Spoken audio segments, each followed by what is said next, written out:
Danks sends one to the air to right center field. Bradley going back, and that one is gone. In the air to right field. Forget about that one. Cord Phelps has just given the Phillies a lead, and he's also feeding the alligators. That one is gone. Did he go? Right field. He went this time. It is gone. Second home run of the spring for Ryan Howard. He's 2 for 4 today, and the Phils are on top 11-4.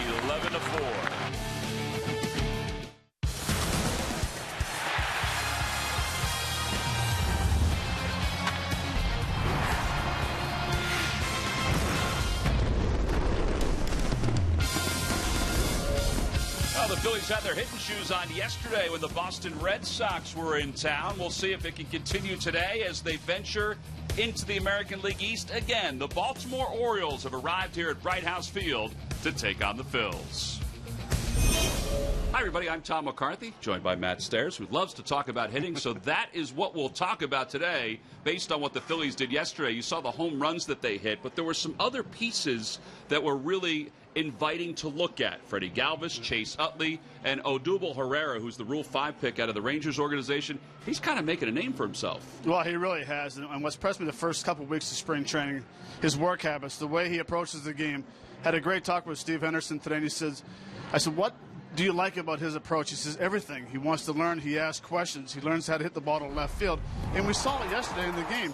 Fastball's inside. He keeps his hands inside the ball, and he's able to punch the ball to left field. He's a very aggressive hitter on fastballs. He knows he's a fastball hitter, so he likes to take the off-speed pitch until he gets to 2 strikes. Oh, and by the way, he can get down the line very quick, so he brings energy. He gets on base, and he can steal bases. Now, the big thing is, where does he fit in? Now, spring-wise, he's fitting in very well with his offensive numbers, .345 batting average. But where does he fit in? I mean, he could play a handful of different positions. Well, I think that right now, with him being able to play the outfield, plus he can play second base if needed for Chase the day off or something. He's very valuable right now. He can play left field, center field, right field.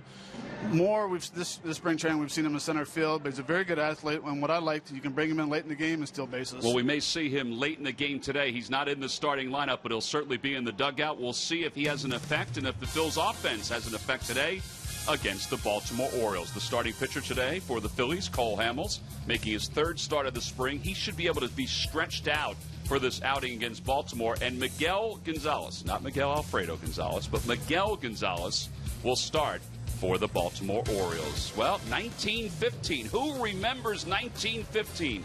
Well, not many of us, but here at Bright House Field, you can take a walk back in the history of the Phils. That's right. This is the beginning of the Phils honoring that championship year. Lineups at first pitch when we return. Phillies baseball is brought to you by Citizens Bank, introducing One Deposit Checking. Keeping things simple is helping you bank better. By Toyota. Toyota's One for Everyone sales event is going on now. Toyota, let's go places. By Xfinity, the official entertainment provider of the Philadelphia Phillies. And by Independence Blue Cross. Live fearless. Learn more at IVX.com. This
I know it sounds like a broken record, but it is an absolutely gorgeous day here at Clearwater, Florida, as the Phillies get set to take on the Baltimore Orioles. Let's take a look at the O's lineup. It'll be Cabrera, Paredes, Pierce, followed by Chris Davis, Delman Young, and Nolan Reimold. Meanwhile, the catcher today is Ryan Lavarney. Jonathan Scope is at second base, and Jason Nix is at shortstop for the Orioles. And they'll face Phillies left-hander Cole Hamels. Hamels ready to go. You see his numbers this spring, a 3.60 earned run average, and the first pitch of the day is in there for a strike, and it's 0-1. Talk about Cole's outing so far. He felt pretty good. He said, he was saying how he got his work in the last time, which we hear an awful lot. Up high, and it's 1 ball and 1 strike. Well, and you see the scouting report, 90-93 mile an hour fastball. That will go up during the season. 6th in 2014 in the National League Cy Young voting. Yeah, despite the record, he was 9-9, but his numbers across the board, as we've talked about, were outstanding. Everett Cabrera was an all-star back in 2013. He played in just 95 games that year. Before the break, he had a solid first half. And the count is even 2-2. Nice seat. Cabrera was picked up as a free agent this past offseason, playing center field today. Normally a shortstop. Hamels is working quickly today. It didn't seem like 92, did it? It said 92 miles an hour. It seemed like a little slow. Everybody's an expert. And that foul ball went right back toward that expert. It looked like 92 to me. I don't know what he's looking at. Came off the bat about 102 right there. It did. 2 balls, 2 strikes to Cabrera. Last year hit 232 with 3 home runs and 20 runs batted in. It's always easier in the stands, isn't it? I think it looks very much like 92, 93, or 94 miles an hour. I think his depth perception was off behind the plate. And there's ball 4. Hamels ran some deep counts his last time out. First base runner of the day. Number 38, Jimmy Paredes. And now Jimmy Paredes will come up. He's playing third base here this afternoon. Paredes is 7 for 18 so far this spring. Manny Machado will be the everyday third baseman, and he is very talented. Thinking about the Orioles and what they've lost and what they've gained from last year. Well, they've essentially gained Machado back 100%. Even though they won the division a season ago, he wasn't really out there at third base because of injuries. So Paredes gets the nod today. And Hamels working on keeping Cabrera close. He had 18 stolen bases a season ago.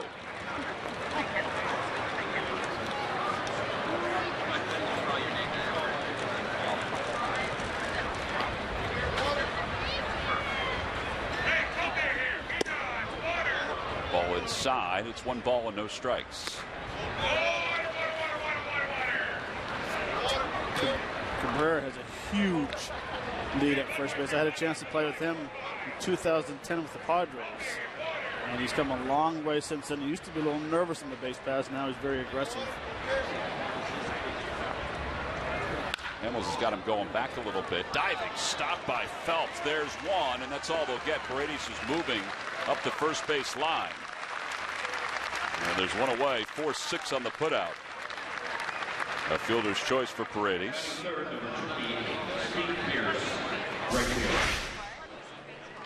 As soon as this ball came off the bat, I thought there was no chance of Phelps making the play, but it had been a very nice play, nice feed. I kind of like to see the shortstop right there just kind of eat it, and I try to force that throw right there. But it's a very nice play right there, nice feed. Yeah, because he was playing shallow at second base, too. Cheating 4-2. Steve Pierce is now the batter. He played 102 games last year for the Orioles, and he whacks the first pitch through the hole on the left side. So the first hit of the day, and the Orioles have runners on first and second with 1 man down. And here's Chris Davis. Talk about guys that the Orioles have added again. He missed the second half of the season last year because of his suspension back in 2013. How about the year he had? 53 home runs 138 RBIs. I said the second half of the year. He was suspended for 25 games on the 12th of September for testing positive for amphetamines. Walked past him today as he was going to the weight room. He's a big fella. He's large. He is a big fella. 105 this spring with a home run and 5 runs batted in.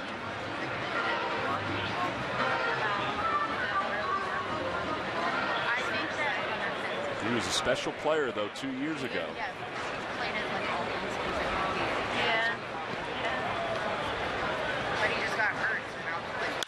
That one's hit well. Out to left field. Ruff going back on it toward the wall, and it is gone. A 3-run opposite field home run for Chris Davis, and the Orioles take a 3-0 lead.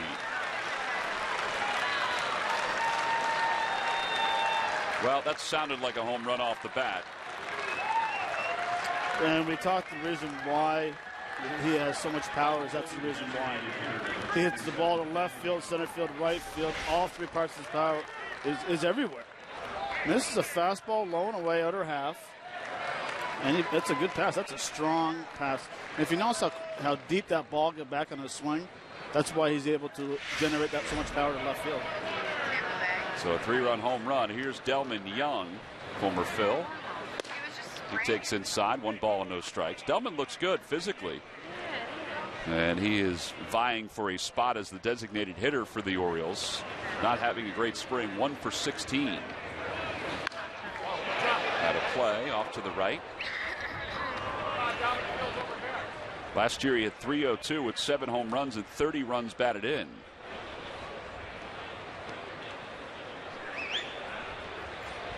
When he was with the Phillies, he was a .261 hitter with 8 home runs. He really just couldn't play the outfield more than anything else. He could still hit. Yeah.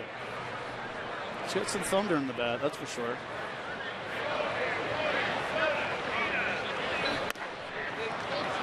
Hamels is not sharp today. It's 3-1.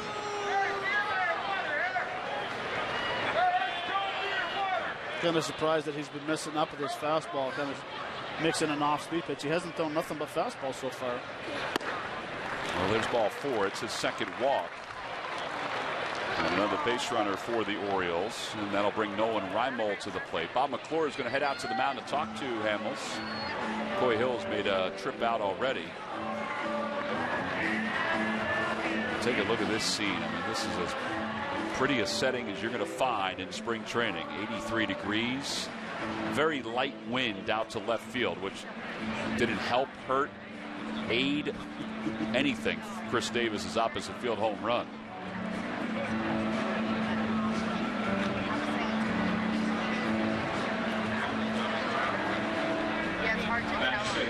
I mentioned the positives and negatives, the additions and subtractions for the Orioles. Well, this is what they've added. J.P. Arancibia is most likely going to be the backup catcher. Jason Nix, the former Phil, was in the lineup. Chris Parmelee over from the Twins. Travis Snyder over from the Pirates. So Reimold takes low. It's 1 ball and no strikes. Reimold spent 5 years with the Orioles. 15 home runs, 13 home runs, 2 different seasons during his 5 years. Takes low, and it's 2-0.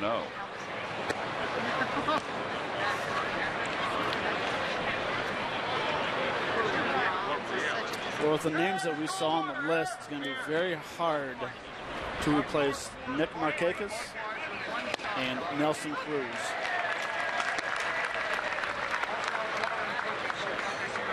Well, the body of work, I mean, Markakis was a sort of a fixture in the Orioles lineup.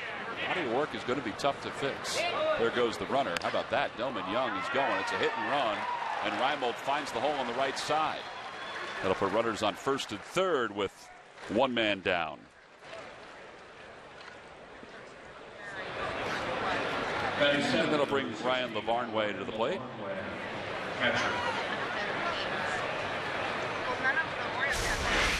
This is the frustrating part right here, is when you finally get a ground ball and it's a hit and run. You kind of like to see Phelps come in towards the grass and then cut towards second base. That way you're staying there just a little longer. But Perfect placement right there on a hit and run. Lavarnway 3 for 10 so far this spring. Phillies set up for 2, and that's good location. No balls and 1 strike.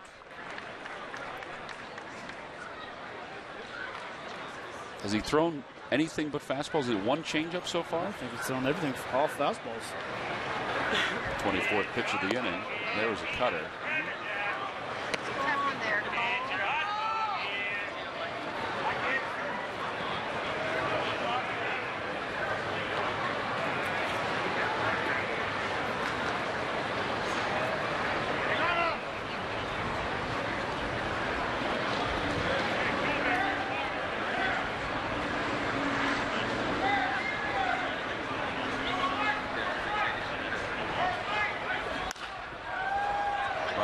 Give this one a look over toward the stands. They'll run out of room. And it's now 1 ball and 2 strikes. Marty Foster's behind the plate today. Tom Hallion is the crew chief over at first. Phil Cuzzi's at second. Mark Carlson is at third. They will rotate. The field umpires will rotate as the game moves on. Here's Tom Hallion.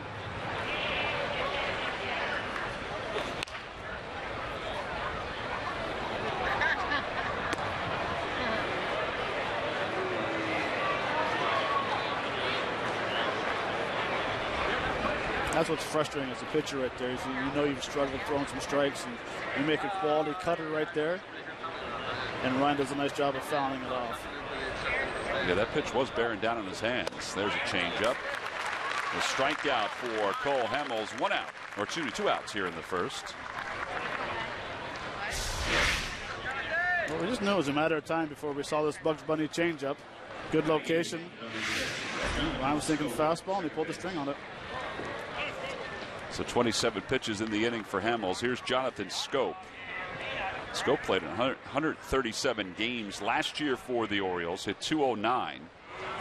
Mike Neseth is warming up in the bullpen for the Phils. They have a couple of minor league players that they've added to the roster today. And Hamels struggling with his commands. I mean, his pitch count is probably between 50 and 60 today, but they don't want him to exhaust himself here in the first inning. Yeah, they don't want him to throw 35, 40 first. That ball's caught out of the air, and the inning finally comes to a close. L1 in your book. 3-run score on the opposite field home run by Chris Davis. All part of a 29-pitch first inning for Hamels.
Strolling along the concourse after the Orioles take a 3-0 lead in the top of the first.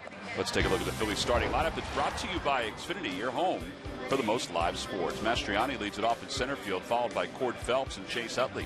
Ryan Howard's over at first base. Grady Sizemore starts today instead of Dominic Brown, who was in the original lineup. Cody Ashe is the third baseman. He'll bat 6th. The bottom third of Ruff, Darno, and Coy Hill.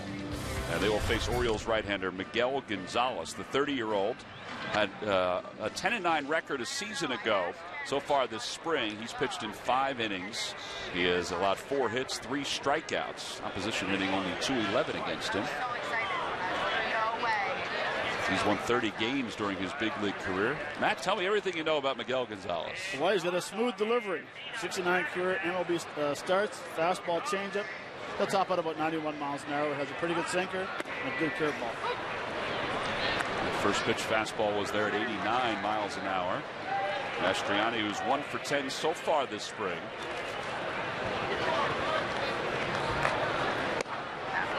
Darren played on 2 different teams last year in the big leagues. Played for Minnesota and Toronto.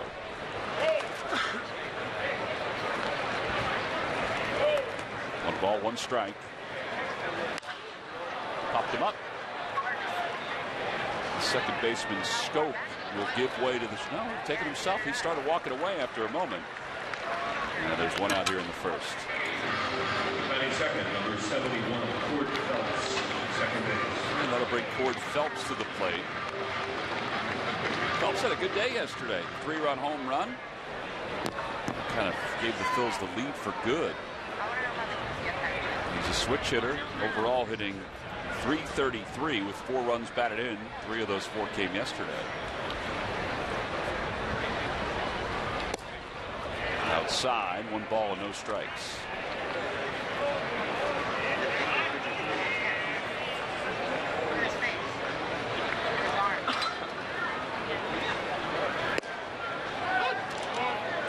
That ball he hit yesterday was loud and far. As you said, went up to the alligators. Yeah, it did. Can't confirm or deny that there aren't alligators out there. Outside, 2-1. Now, the wind was going out yesterday, and that obviously affected some of the baseballs. I don't know if it affected any of the home runs there that were hit.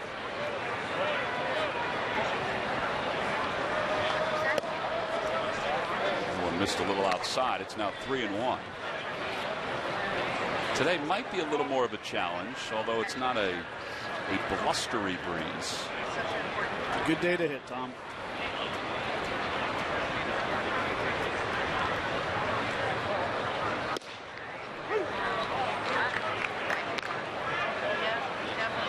Gonzalez has a sleepy delivery. And what I mean by that, he's very quiet, very slow in his delivery.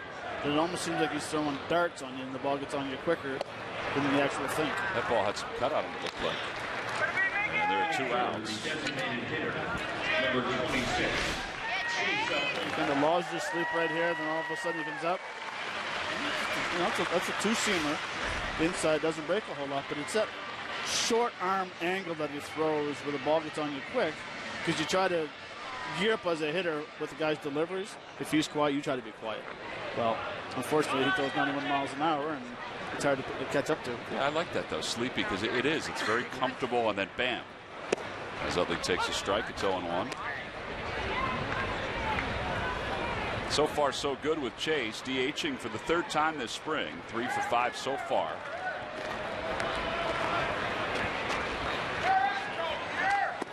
Lays off, and it's 1 ball and 1 strike.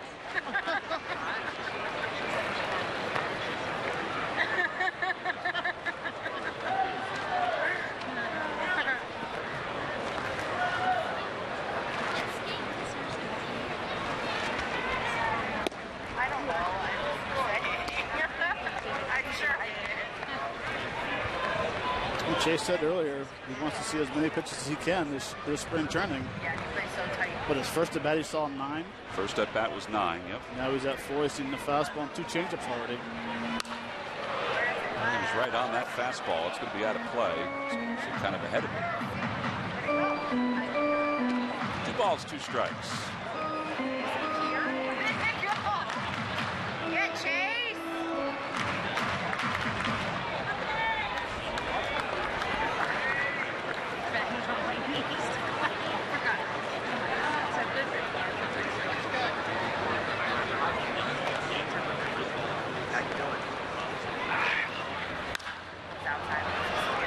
Toward left field. The shortstop Nix is out there, and he'll make the catch.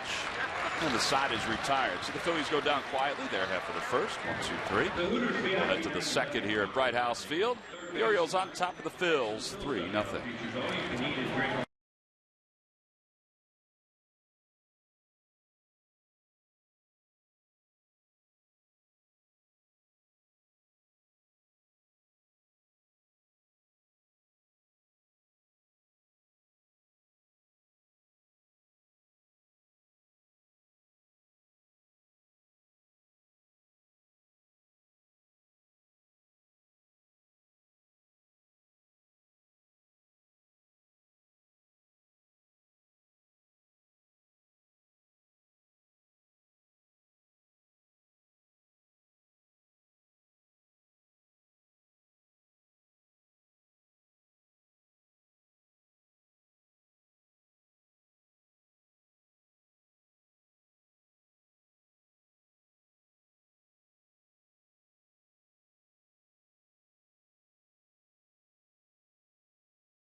Orioles on top 3-0. Cole Hamels back to work after a 29-pitch first inning.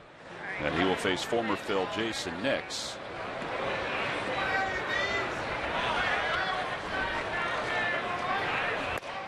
Jason Nix had pretty much a whirlwind tour last year. Phillies, Pirates, Royals. He was with the Rays for a little bit, but not up in the big leagues. That's a whirlwind. It's a lot of uniforms. He almost caught my record in 1 year. What was your record? 13 teams. In 1 year? No. It's a lot, Tom. Oh, okay, your record overall, yeah. How many teams, what's the record for most teams in a year? Just 2, right? Maybe 3? Oh, I don't know. That one's pulled into left field. That'll be a base hit going toward the corner. Darren Ruff will get to it, and Jason Nix will get to second base. Leadoff double. Everett Cabrera's coming up. Well, Murph, some changes on the Phillies roster, which is always the norm in spring training. Those changes happened earlier today.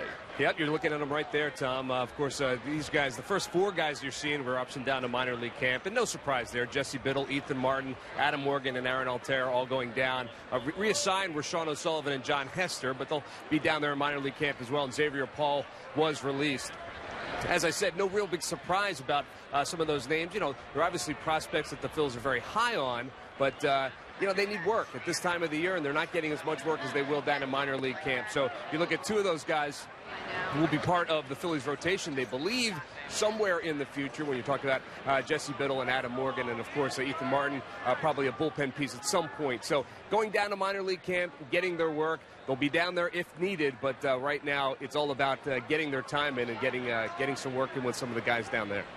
You don't want to overstate things too much, but I thought from our vantage point that Morgan and Biddle, I thought they looked pretty good in their limited times out on the mound so far this spring. No, I agree with you, especially Morgan yesterday threw 2 innings. Fastball's up to 94 miles an hour, had a good changeup. But they need to pitch. They need to go down there and get on a regular basis. Yeah, guys, you know, Morgan's story is such an interesting one, and we've talked about it a little bit as he battles back from injury. And he is a guy that, you know, they're trying to find out about. And we talked to Bob McClure about it, and, you know, they need to see more from him. They need to continue to see it. But what he did yesterday, Tom, as you point out, certainly is going to open eyes. And, you know, so now he'll go down there, work with some of the minor league guys, and get continued work in hopes of continuing to get stronger and work his way back into Major League camp. And keep showing that he's healthy. Ashley looks the runner back at second, and Cabrera's retired, one out here in the second. All right, Murph, we appreciate that. So 52 players now in camp for the Phillies. All around baseball, there have been these same sort of options or reassignments. It's usually around this time. St. Patrick's Day seems to be a milepost for a lot of people, and that, of course, is tomorrow. Here's Paredes, who reached on a fielder's choice his first time up and scored on the home run by Chris Davis. I feel like I'm falling down. It was like all the snow and dry. And 3 batters into the second inning. Is location better, man? Yeah, it is. Yeah. It was fastball, besides the one that nicks it down the left field line. But with Cabrera, got late life with the sinker, good cutter. First pitch right there was nice as well. So he's starting to get on top of it again. That one's lined out toward left field. Darren Ruff on the run. It's over his head, and it's a 1-hop off the wall. Nix will score easily from second, so it's 4-0. Orioles on top. And Paredes picks up his 8th hit of the spring. It's been a good spring for him. He's hitting 400. And an RBI double.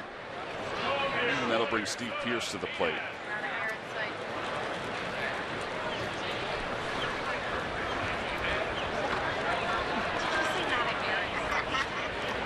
Pierce swung at the first pitch his first time up.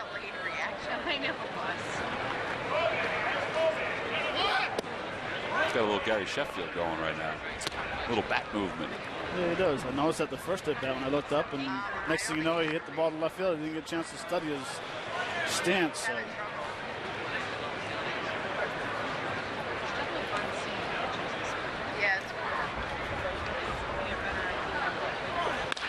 Over toward third, gobbled up by Ashe. And he'll make the throw across the diamond. There really wasn't much he could do for Paredes, who was fortunate as he crossed over to third. because Ashley's momentum was taking him towards shortstop. So 2 away with a runner at third.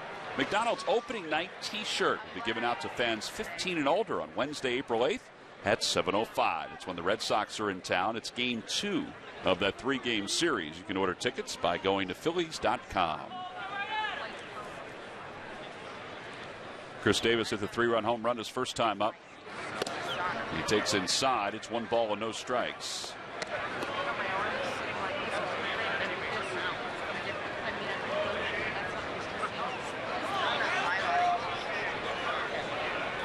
I don't think we should talk about his power. Not going to say a word about it. And he pulls that one down the right field line, and that's going to drop in for another base hit. Davis on his way to second. It'll be the 3rd double of the inning for the Orioles. 5-0 Baltimore.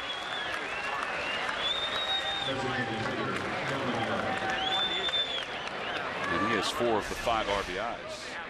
Let's check out the location right here. He'll sit up low and away. This is a little backup cutter that didn't do a whole lot.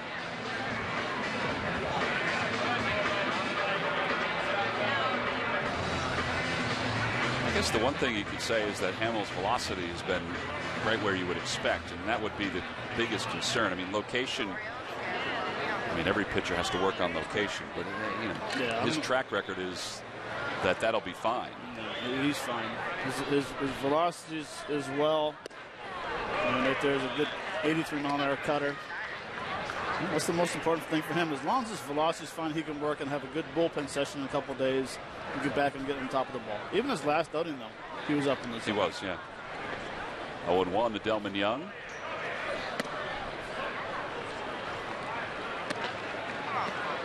You know, he probably wanted to throw 4 innings 4 innings today. He's probably going to get 2 in. That's about it. Yeah, they've got bullpen action again. Nesmith is up throwing for a second time. And the dirt gets away from Coy Hill. That was a cutter that got away. And over to third base goes Chris Davis. That'll be a wild pitch.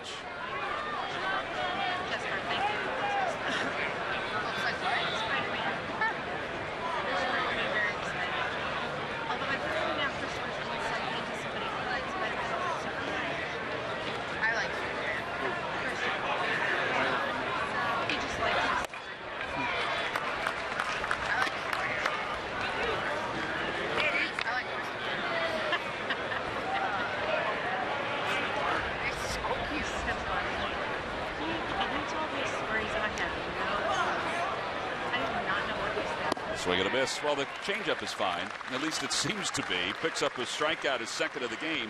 However, the Orioles did score 2 more runs. So as we go to the bottom of the second, Chris Davis with 4 RBIs this afternoon.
As number 1 seeded Villanova gets ready to dance, we'll look at their opponent and bracket ahead. Plus, we'll break down their chances to advance. Before you finalize your bracket, watch March to the Net tonight at 6:30 on Comcast Sportsnet. Of course, Villanova drew another local team, the Lafayette Leopards.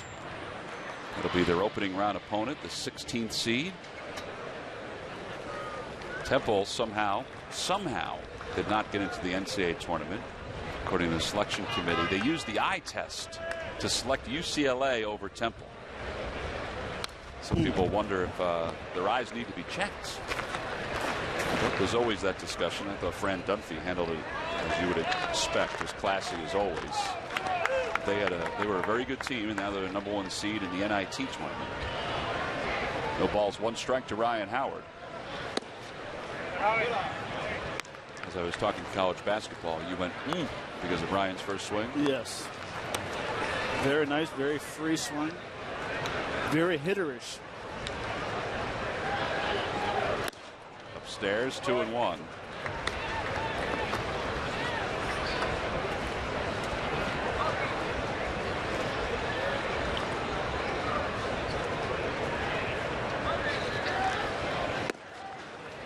On the outside corner, 2 balls and 2 strikes.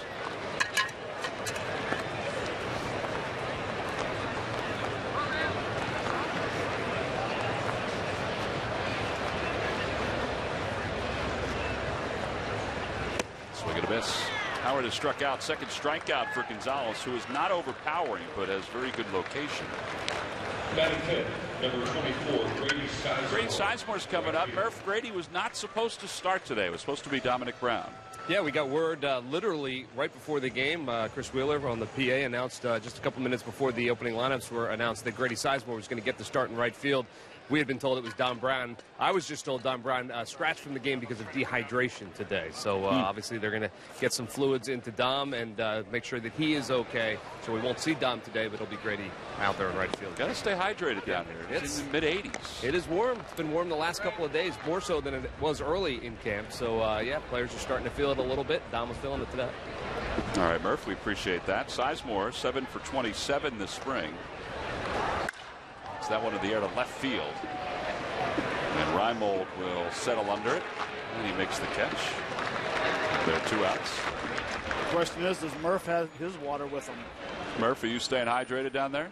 I have my water in my hand as we speak. See that? Well, it looks cold. It looks refreshing. Yes. Alex just handed it to me. It's ice cold. It's all perfect. Right. So you weren't going to actually drink it. It was Alex's, wasn't it? No, it's just a prop.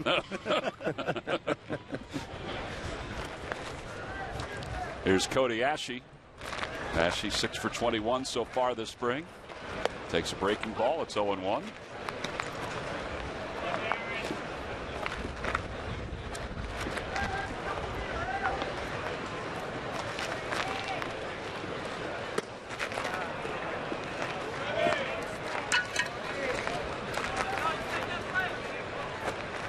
Ashe's got that guard on his arm. That's where he was hit by a pitch about a week or so ago.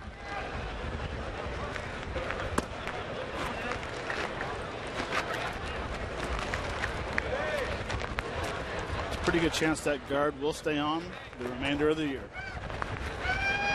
He was pretty bruised up after that hit by pitch. 2 balls and 2 strikes. Boy, Gonzalez is so anti-American League. I mean, he gets it and goes. There is no waiting at all.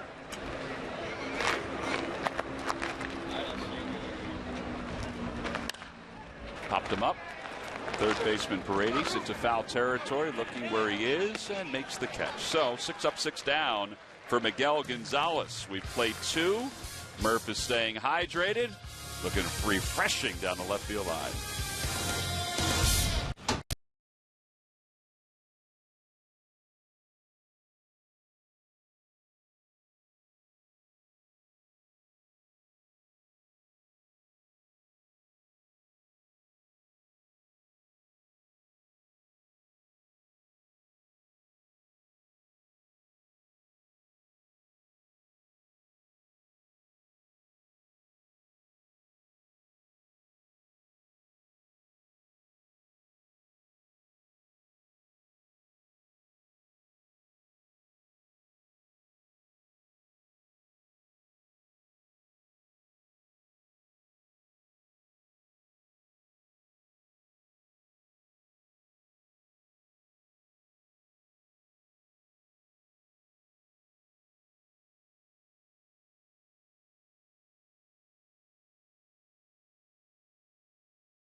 tonight, Matt, for the inaugural Phillies Charities Bike Ride. Join hundreds of riders for a 25-mile ride through Philadelphia on Sunday, May 17th. Net proceeds from the event benefit Phillies Charities. Registration opens on Tuesday, March 10th at Phillies.com.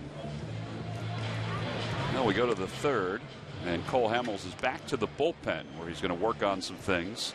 After 2 innings, he allowed 5 runs, 5 hits. He was probably, as Matt said, scheduled to go 4 innings today, maybe even more, but they've decided to put him into the pen. And again, he will work on some things. His velocity was very good. His changeup was good, but command was not great today. So Mike Neseth, who has pitched on the big field during spring training earlier this spring, 42 games in the minors last year, 5.60 ERA. He is out of Nebraska, the University of Nebraska.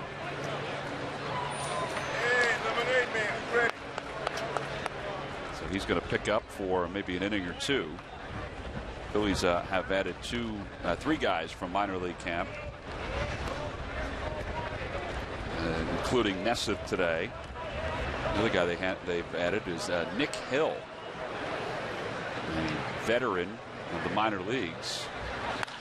First pitch to Reimold is swung on and hit towards center field. Easy play for Mastriani as he's under it. And there's one away.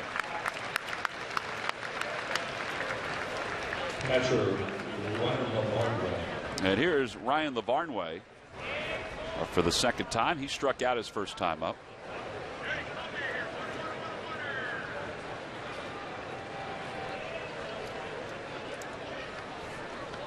Ryan was a high prospect with the Red Sox a few years back.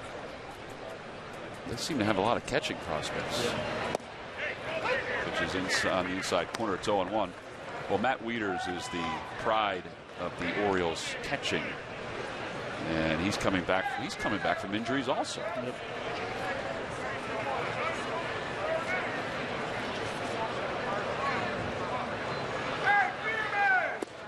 1 ball, 1 strike. I totally butchered Ryan's name during the lineups. Totally butchered it. I think I called him Lavarnway or something like that. You got to say with confidence, and it might make some sense. Outside, 2-1. Well, if you haven't caught on yet, I'll pronounce guys' names by if I know their first name or their last name. So we go by Ryan. You did just say Ryan, didn't you? Yeah.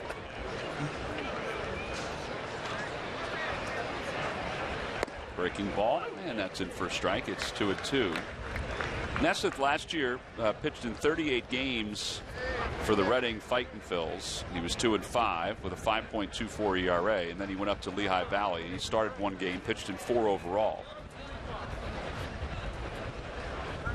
Overall, he's pitched in 7 games in the minor leagues at AAA during his career. Sizemore on the run, and that one is gone. It slipped right over the fence in right field. And Lavarnway has just gone the opposite way for a home run, his first of the spring, and it's 6-0. Oh, no, now they're saying it's a ground rule double? Is that an optical illusion? Did a fan interfere with that, Matt? Buck Showalter is going to come out and solve the issue. He's going to trot out toward Phil Cuzzy. I really thought it went over. It was close, but I really thought it went over. Take a look.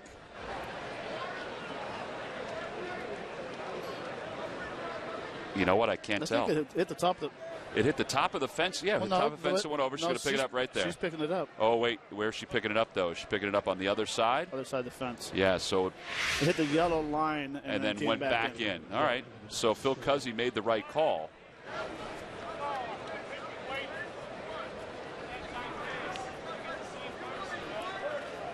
There is no replay in spring training, right? There is no replay in spring training. Last year they did it a handful of games just to test it out. But that was the right call. After looking at it, I really thought it slipped over the fence. So it is a double. And that'll bring Jonathan Scope to the plate for the second time. He had a soft liner back to Hamels his first time up.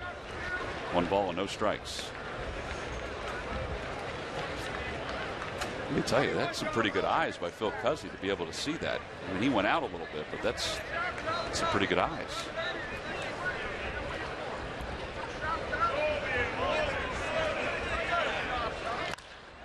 That one's popped up right side. Onto the outfield grass is Phelps, and he'll make the catch for the second out.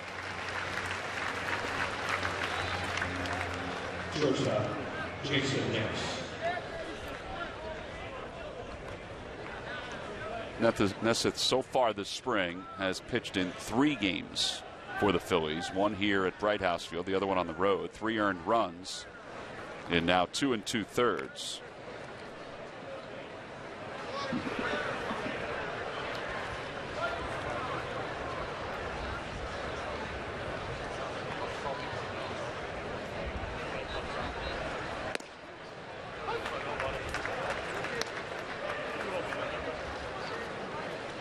Well, from as long as I can remember, the Baltimore Orioles have always been a very aggressive team, and they've always hit for power. Of the 7 hits so far, they got 4 doubles and a home run. I think in their division, they're going to have to hit like that. Yeah. I do think their pitching is pretty good, obviously, but I think they're going to have to hit like this. 0-1 pitch coming to Nix.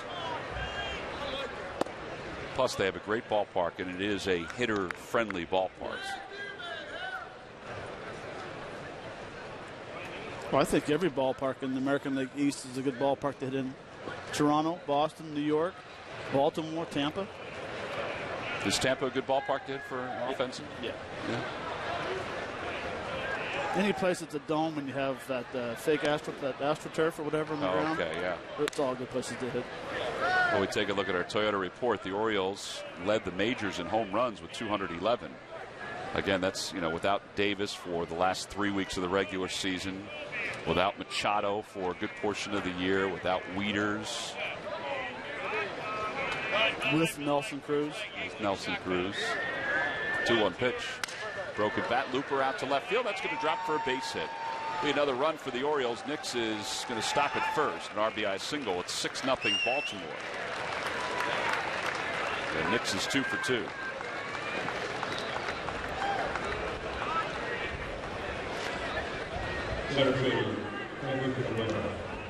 Back to the top of the order for Everett Cabrera.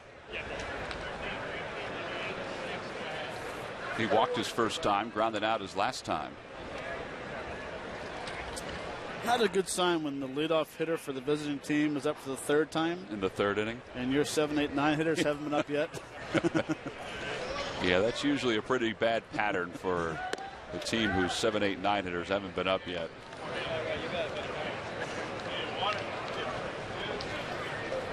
But it's a beautiful day, and there's a lot of people here. There are a lot of people here. They've done a tremendous job here at Bright House Field. And so have the fans, and fans from both teams. I mean, during the national anthem, when they get to the "Oh, say can you see" part, that's where you usually tell how many Oriole fans are in the yard, and because they yell "Oh" as loud as they possibly can. And there were a lot of people yelling it today. See the Diamond Outfitters store off the left field line. We pan into the crowd. Get your Phillies merchandise there. I have my middle daughter here today, taking in her first game at Bright House Field, and she loves it. She like hockey better than baseball? She likes both, but I think she likes baseball better.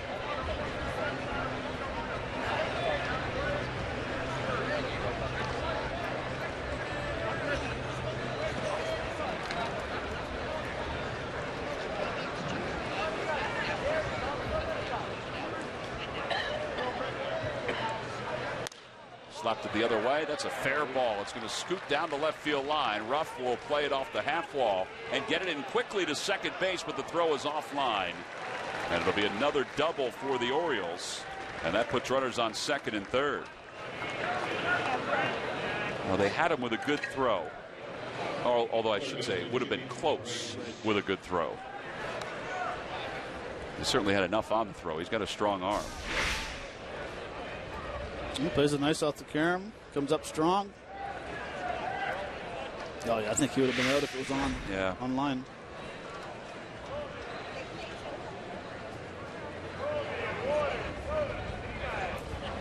Paredes will flip over to the left side against the right-hander Mike Nesset.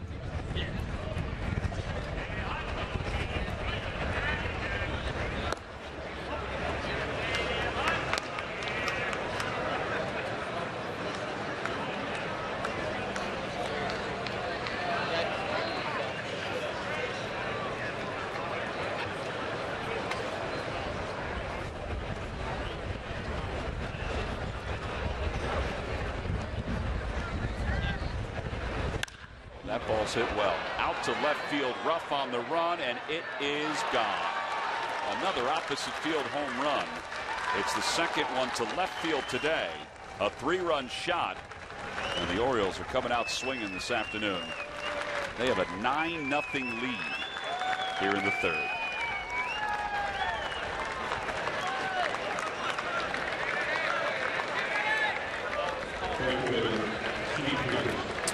Well, I know it's spring training, as we see right here on the replay. Fastball down the way, good swing, and very nice follow through. That's the reason why he finished high and that ball carried.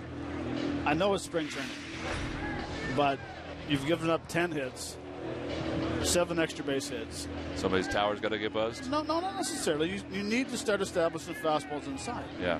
And it doesn't mean you have to hit somebody. And I know Jamie and I talked about it last year. This could be a 5-hour game, and you're on the field for 4 hours of it. So you need to stop the bleeding. You need to start moving some feet, pitching inside with a purpose. Because right now, Baltimore is just leaning out over the plate. You hit 2 home runs to left field like that, that means they're owning home plate. Yeah, and you had the double by LeVarn way, the opposite way, toward the outer half, too. So I'm not saying you hit people. I'm saying you start moving feet. You pitch inside for a purpose. Ball 1, come back in their first strike. Double up, triple up in there. But you need to get to the point where you need to establish home plate is your area, and that's where you're going to pitch. Well, Bob McClure just finished a visit out to the mound for Neseth. Here's Steve Pearce. He's 1 for 2. He's singled and scored. He's grounded to third. 9-0 Orioles. And the first pitch is hit towards shallow center field, playable for Mastriani. And the side is finally retired here in the third. So through 3 innings, the Orioles 9 runs on 10 hits. Middle of the third, the Phillies, and they trail at 9-0 to Baltimore.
Phillies baseball is brought to you by Jefferson, where health is all we do. Call 1-800-JEFF now or visit jefferson.edu. Well, yesterday was an exciting day for the Phils offensively. Today, it's the Baltimore Orioles who have kind of taken a page out of the Phillies' book. The Orioles with 10 hits and 9 runs in the first 3 innings. Their fans are certainly enjoying it. Dave Schofield taking a panoramic of Bright House Field up in front of the Strikeout Cafe. Darren Ruff will lead things off here in the third. And rough swing and a miss. It's 0-1. Matt alluded to the fact that the Phillies are still batting for the first time, whereas the Orioles have started to hit for the third time through 3 innings. Phillies are batting for the first time through the lineup because this kid has been really good. The ball is taking a hop into the crowd. It's 0-2. 375.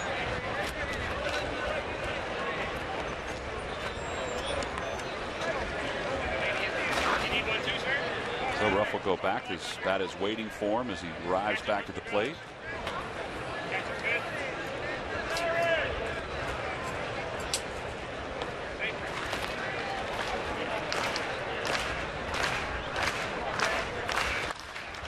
That one's pulled down the left field line. It's going to hook into the crowd, I think. Is there room? Oh, there is room. But Reimold is unable to come up with it. I think Murph just scared him off as he was going down the left field line. I think right here, this is where Murph was yelling, "I got it, I got it." It's a tricky corner down there. Murph, I think you got to Murph, you got to get out of the way a little faster there, buddy. I think Murph did a great job. That one's popped up over on the first base side. Davis is there to make the catch. One away. Murph, I don't know if you noticed, but the Hooters girl got out of the way pretty quickly on that one. Yeah, he wasn't anywhere close. Oh, so it was the angle of the camera? That's right. It was a little deceptive? That's right. He was about 10 feet behind us. Did he say anything to you as he came by? No, he did give me a glare, though. Yeah. I would imagine he did. Here's Chase Darno, the shortstop today. 1 for 3 so far this spring. He chops that one back toward the middle. Surrounding it is Scope. 2 outs here in the third. 99, number 47, Coy Hill. And that'll bring Coy Hill to the plate.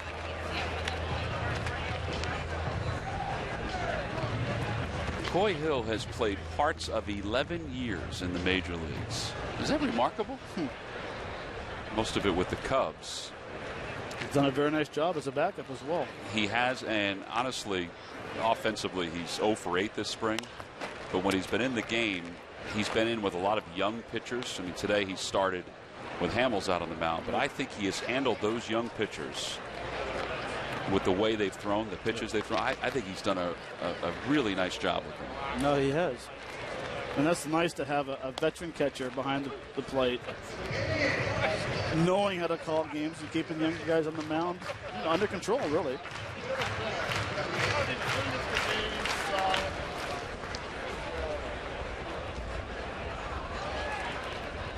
The 0-2 pitch is on the inside corner. Third strikeout for Gonzalez. He has a strikeout in each inning so far. So 9 up, 9 down for the Phillies. On to the fourth we go with the Orioles on top.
Round the crowd as the Phillies trail at 9-0 here in the top of the fourth inning. 9 runs on 10 hits for the Orioles. He's moving around. We've already seen Murph on the move today here at the ballpark, but Murph has also been on the move around spring training and around Clearwater.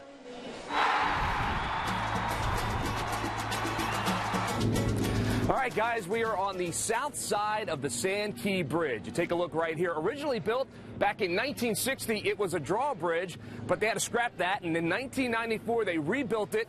It is a high-span bridge, now 65 feet in the air. It allows the big boats that you see right there to pass right underneath. Why is it important? Well, it connects the western part of Clearwater Beach to Sand Key.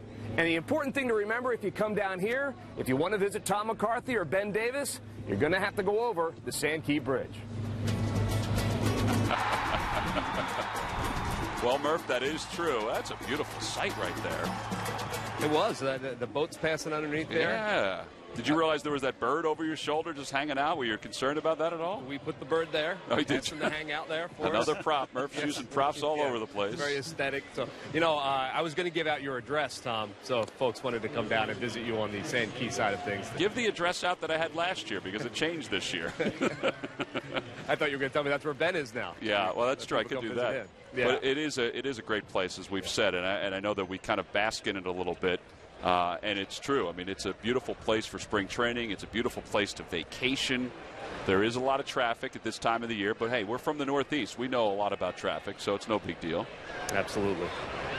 Well, here's Cesar Jimenez in his 4th game this spring. No wins, no losses, a 2.45 ERA. We have plenty more places that Murph was on the move toward as we'll visit. Spring training moves on. Swing and a miss to Davis.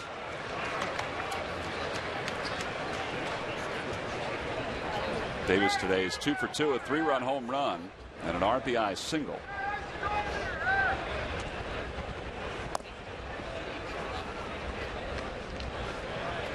See the overshift on for Davis. He has pulled one ball, but he hit the home run into the Orioles bullpen against Cole.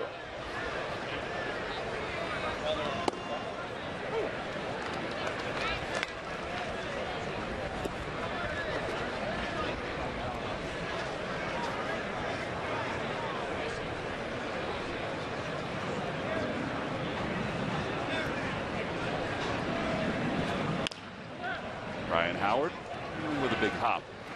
And there's one out.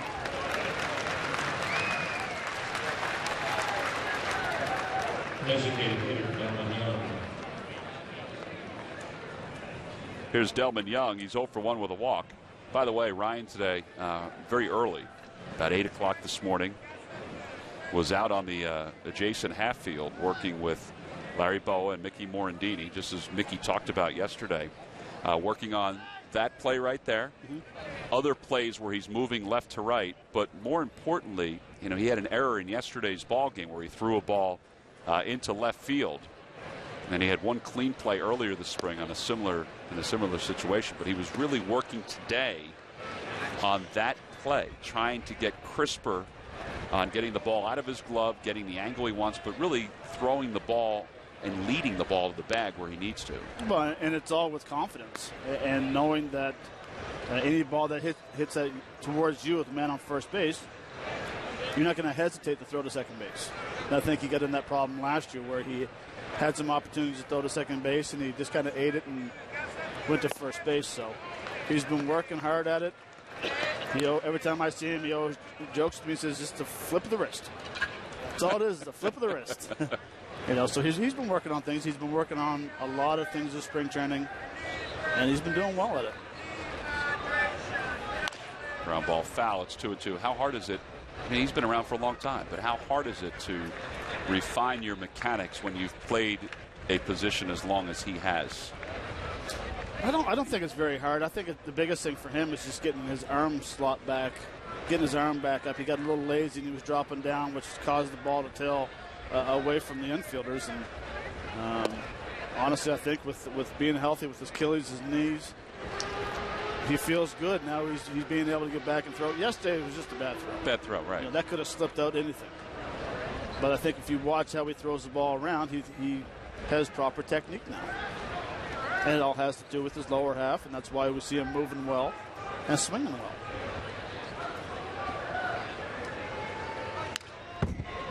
Delman Young fouls the 3-2 pitch back. So one man down here in the top of the 4th inning. Orioles lead at 9-0. The Phillies on their 3rd pitcher of the day. Cole Hamels went the first 2. About 5 runs on 6 hits. Then went to the bullpen to finish his pitch count.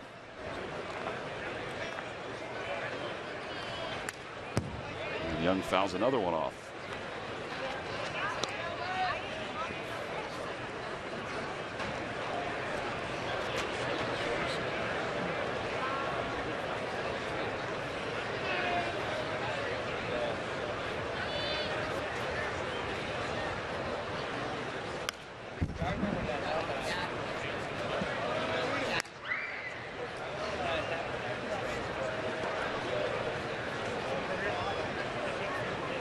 This is part of the game where you become really good friends with Marty Foster, home plate umpire, and hopefully he starts opening up a little bit. Well, he decided to come back with a changeup. And it's a 1-out walk to Delman Young.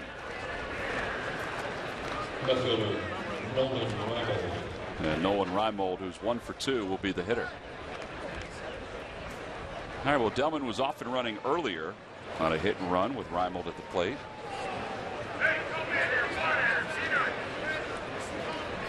See what Buck Showalter decides to do here.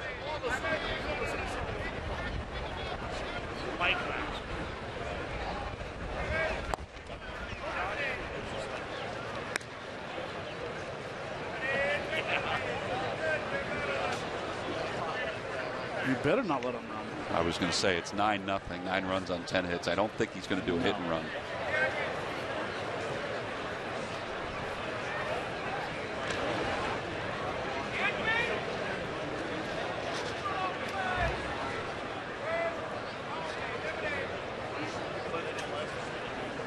And a good way for that not to happen is go ahead and tell Ryan to play behind him.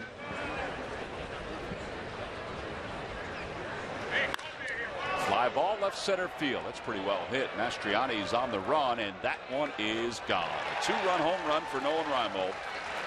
It's now 11-0 Baltimore on top.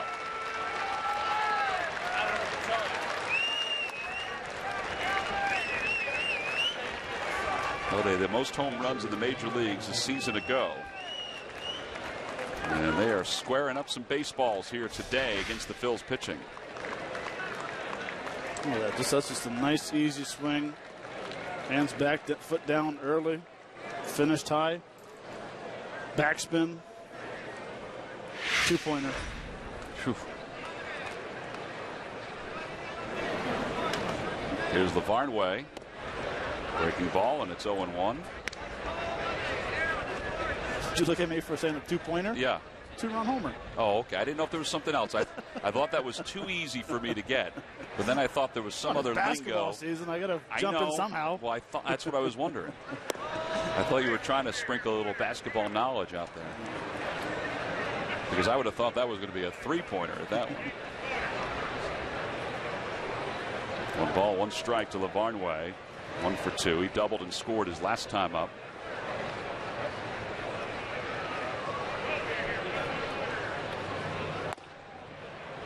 Speaking of basketball, Tom, who did you pick to win the whole thing this year? Well, I haven't totally decided that part of it. I've gotten to the Final Four all around the country except for 2 regions. And I just can't pick against Kentucky, although I do like my matchup of Kentucky and Arizona in the Final Four, and I think Arizona is one of the teams that could beat Kentucky. I don't know if they will, though. I'm a little stuck on it. Can you help me with it? They could. As long as they play some solid defense and hit some quality 3-pointers. Out of play, and it remains 2-2. I think everybody's excited in Philadelphia about Villanova and the chances of the Wildcats maybe getting to the Final Four. If they do eventually get to that spot, they've got a tough matchup against Virginia before the Final Four in the Elite Eight if Virginia gets that far. 2 balls, 2 strikes. Off the outside corner, 3-2.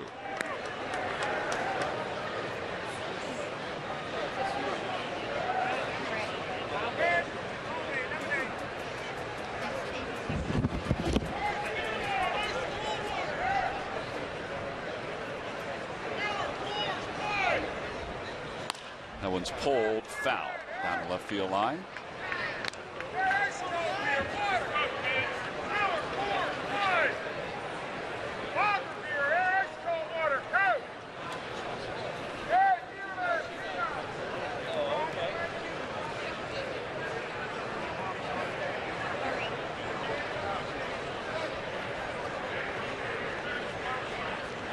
Swing and a miss. He got him out front. That's out number 2 here in the 4th inning. First strikeout for Jimenez. And Scope is coming up. Well, speaking of Villanova, 30 years ago, Nova shocked the sports world by winning the NCAA Men's Basketball Championship. Take a look back at the historic feat with legendary coach Raleigh Massimino and the players who made it happen. Watch the Sportsnet Central special Supernova, the 85 champs, tonight at 11 on Comcast Sportsnet. Shocked the world by upsetting Georgetown in the championship game. Scope rips one through the hole on the left side. Another hit for the Orioles. And Jason Nix is coming up. Jason Nix. A lot of these Oriole players are going to be heading back to Sarasota a little sooner than they thought because they've already been up 3 times. And probably all their averages have gone up probably 150 to 200 points. Averages have jumped today. Case in point, Jason Nix, his batting average has gone up 90 points with his 2 hits this afternoon. He's gone from having a 188 spring training to a 278 spring training. Down the right field line, that's a tough play. Sizemore comes in and hung up there for him, and he slips as he makes the catch. The Orioles are retired here in the 4th. However, another home run, this one off the bat of Nolan Reimold against Cesar Jimenez, has given the O's 11-0 lead.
Thursday, April 9th, when the Phillies take on the Boston Red Sox. It's the first Hatfield Phillies-Franks Dollar Dog Night at Citizens Bank Park. It's the end of a 3-game series against the Sox to open up the 2015 season. Tickets can be purchased by going to Phillies.com, and you can take a look at the promotional schedule, which includes the Hatfield Philly-Frank Dollar Dog Nights for 2015. Well, the Phillies fans enjoyed the offense yesterday. Today, they're just soaking in the sun and hoping the offense can come to life because they do not have a hit yet against Miguel Gonzalez, the starter for the Orioles. Top of the order, Darren Mastriani, who popped up his first time up, will lead things off.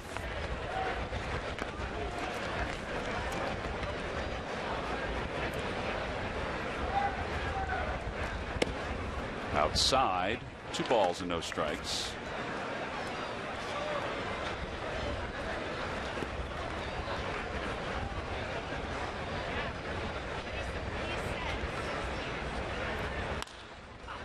Lifted to left center field, not that deep. And Cabrera, the center fielder, makes the catch. 1 out. Well, Gonzalez, who won 10 games last year, won 11 games the year before for the Orioles. His rookie year was in 2012 at the age of 28. I mean, he's not a young guy. Well, he's young, but in baseball terms, right. His opening day age will be 31 years.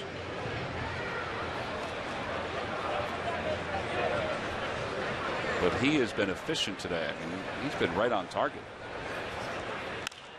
As Phelps loops one into left, and there's the first hit of the day.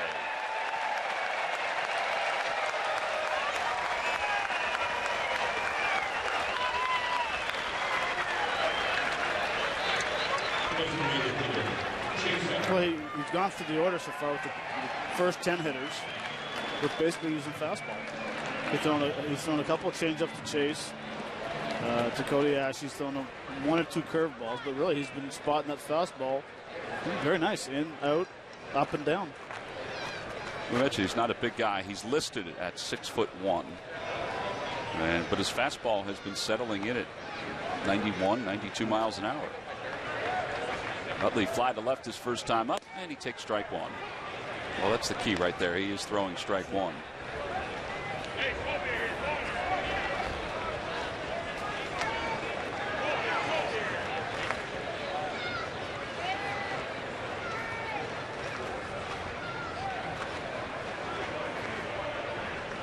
That one's pulled through the right side. A base hit for Utley. Phelps will stop at second. Pierce got up with it quickly. So back-to-back hits for the Phils. And that'll bring Ryan Howard to the plate. Well, you take a look at the probable rotation, or at least the guys that are competing for that rotation for the Orioles. Tillman won 13 last year. Chen was really good for the O's, the left-hander. He won 16 games. Bud Norris, a 15-game winner a season ago. Jimenez, he's been kind of hit or miss since his initial success with the Cleveland Indians. Well, his velocity, or Rockies, I should say. Rockies. His velocity just dropped big time, and one of those guys right there is going to be the long man in the bullpen. Here's Ryan Howard with runners on first and second. He takes outside, 1-0. All right, Brewers, you're up next. I don't want to say that Dan Duquette has built a rotation of kind of no-name guys, but they're not household names. Right. But they did a solid job last year. Bud Norris used to be with Houston Astros. And one cut in on Howard. It's 1 ball and 1 strike.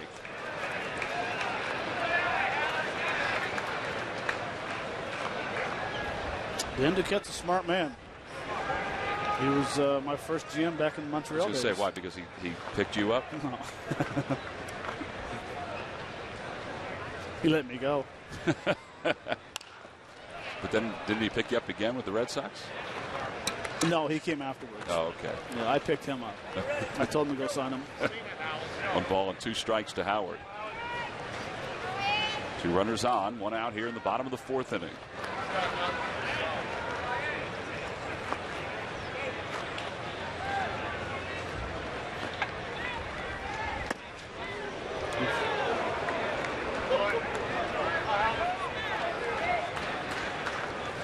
So that's that fastball we talked about, how he has that nice, easy delivery, and this fastball looks a lot harder than 91 miles an hour. It surprises hitters. Now here comes a cutter. And Howard fouls it at the plate. It remains 2-2.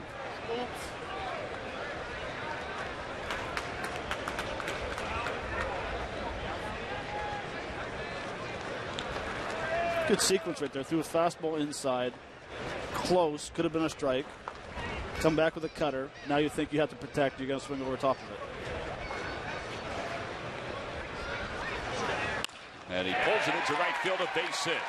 Phelps held up momentarily. He's being waved home. The throw goes to second. The Phillies are on the board. 3 straight hits. Ryan Howard, an RBI single.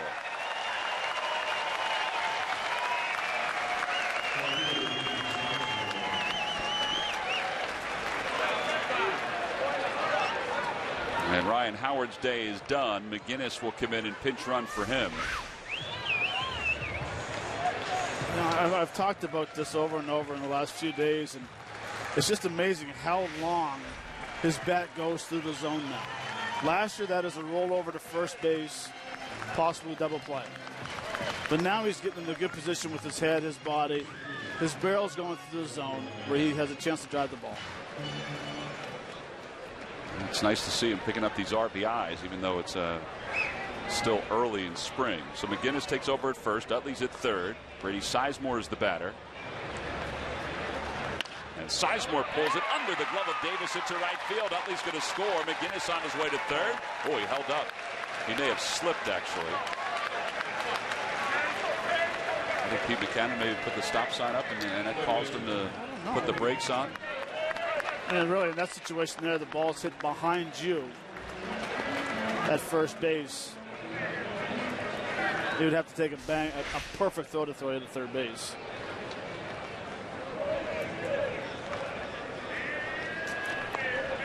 Good swing by Sizemore.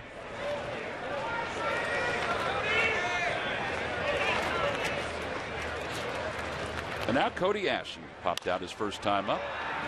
He lifts that one on the left side. Infield fly rule was called late. Nix makes the catch. And there are 2 outs.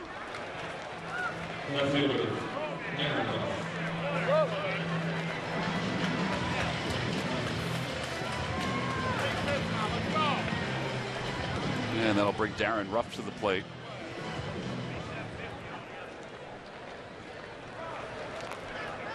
Darren in 27 at-bats already this spring. Today's starting lineup, only Ryan Howard has more.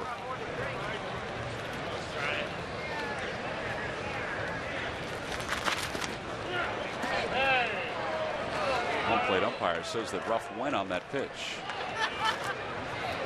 Marty Foster.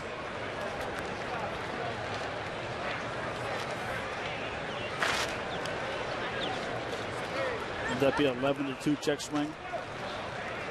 It has to be. I didn't think he went. Now, we were just looking at it like Foster was with the naked eye, but it did not look like he went that far.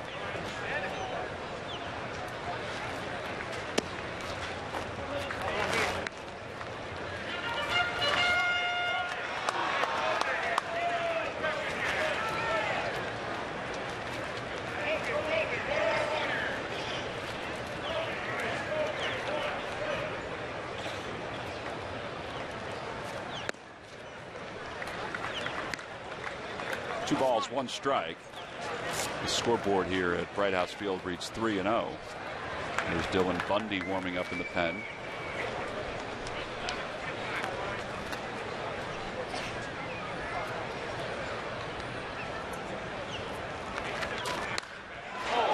That one's way out of the ballpark. I mean, way out.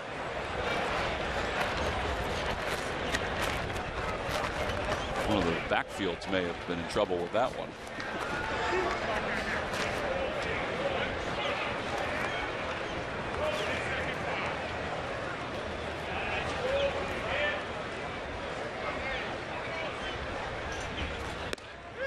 And a call, strike 3. Well, that at-bat just didn't go Darren Ruff's way from the beginning. Phillies do score 2. They get 4 straight hits. We've played 4, and the Phillies trail at 11-2.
Got to keep everybody hydrated, including your rescue dog, as we go to the top of the 5th inning.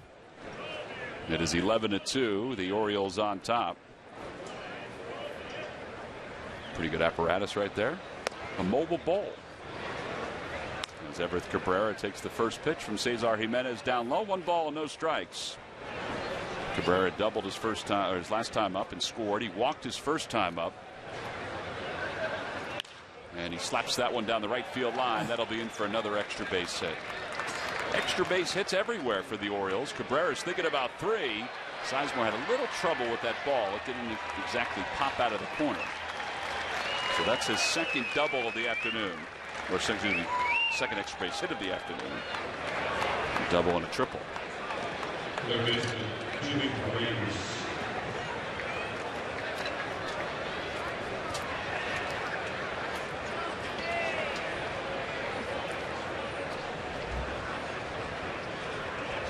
I thought Cabrera was pretty content with the double.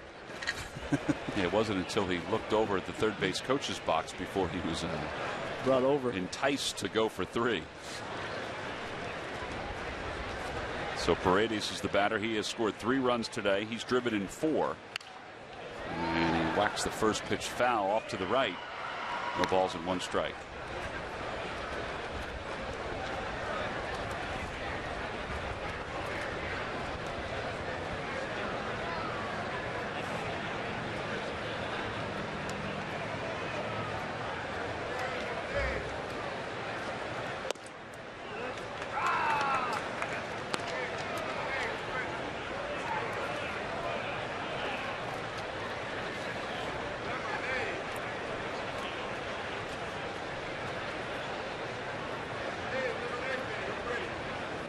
Change up, pulled, foul, knocked down by Kodiashi. That was awfully close. 1 ball, 2 strikes. Tom Hallion, the third base umpire. Hooters ball girl went a long way to pick up that loose ball.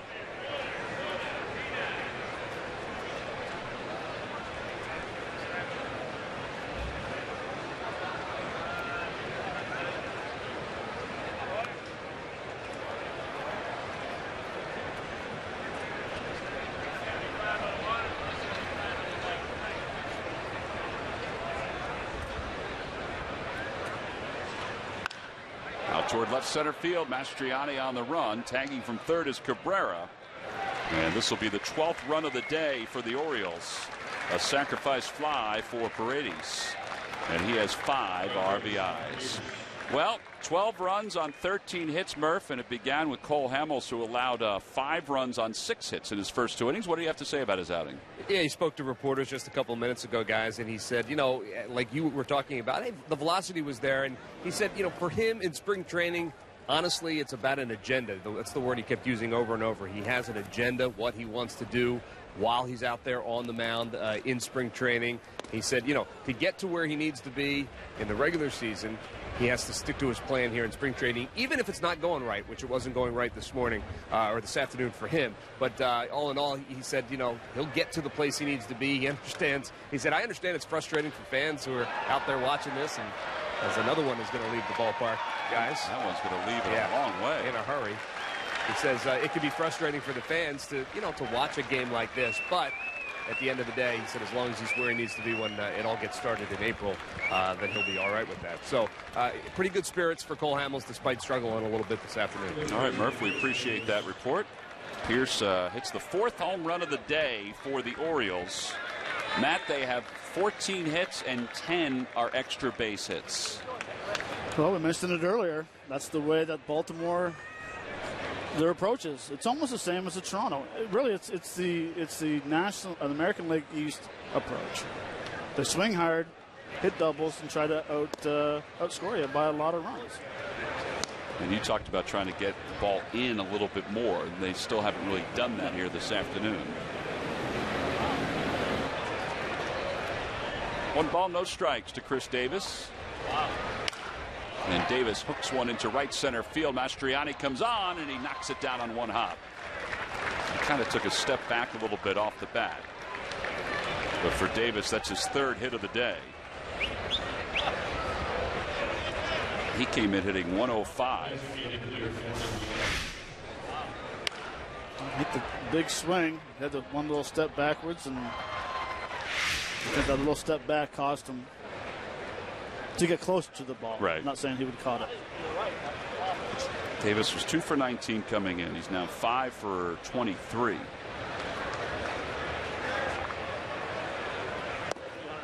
Delman Young takes low.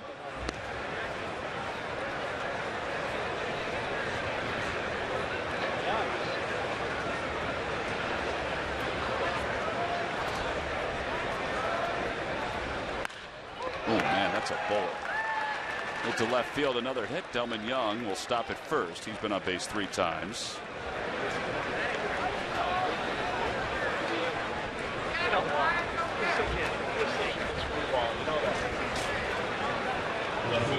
Bob McClure going out to the mound. Seth Rosine is warming up in the bullpen for the Phils.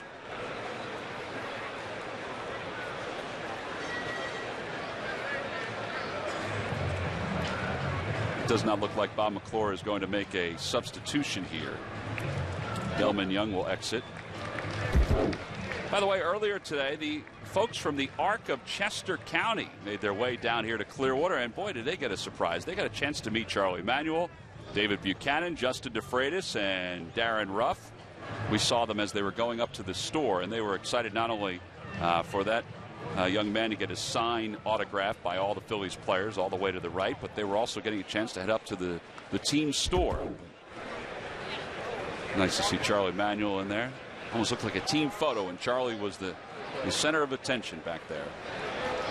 But they were excited to get a chance to come down to the warm weather and also get a chance to see their favorite Phils. And it was nice to meet them today. Here's Nolan Reimold. And Reimold takes inside.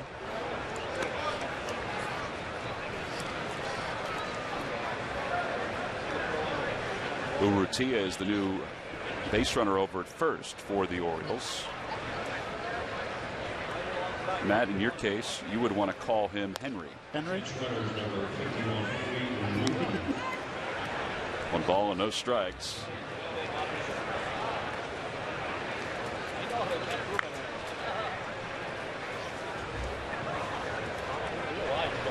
Reimold hit a 2-run home run his last time up.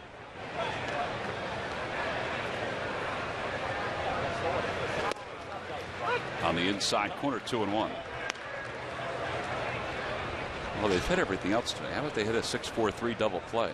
Be nice to see right now. 4-6-3, 1-3-6. It doesn't matter. It's a double play. It'd be nice. Yeah, there are no goose eggs up on that line score for the Orioles. Swing and a miss. Good changeup. 2-2. They got the dreaded phone book working. The phone number. Yeah, area code 324. 324. Yeah. Leave us guessing for the last 5 numbers. Area code 324. We know the exchange starts with 2-2. Mile high into shallow left field. Ruff is trying to find it. He's there. And there are 2 outs.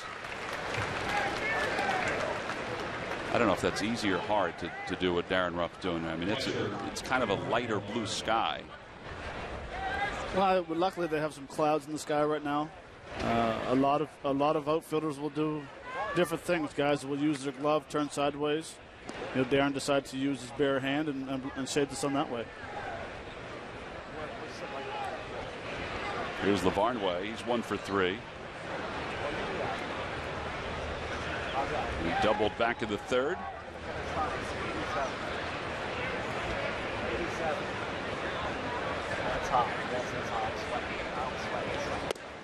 Inside, 1 ball and no strikes.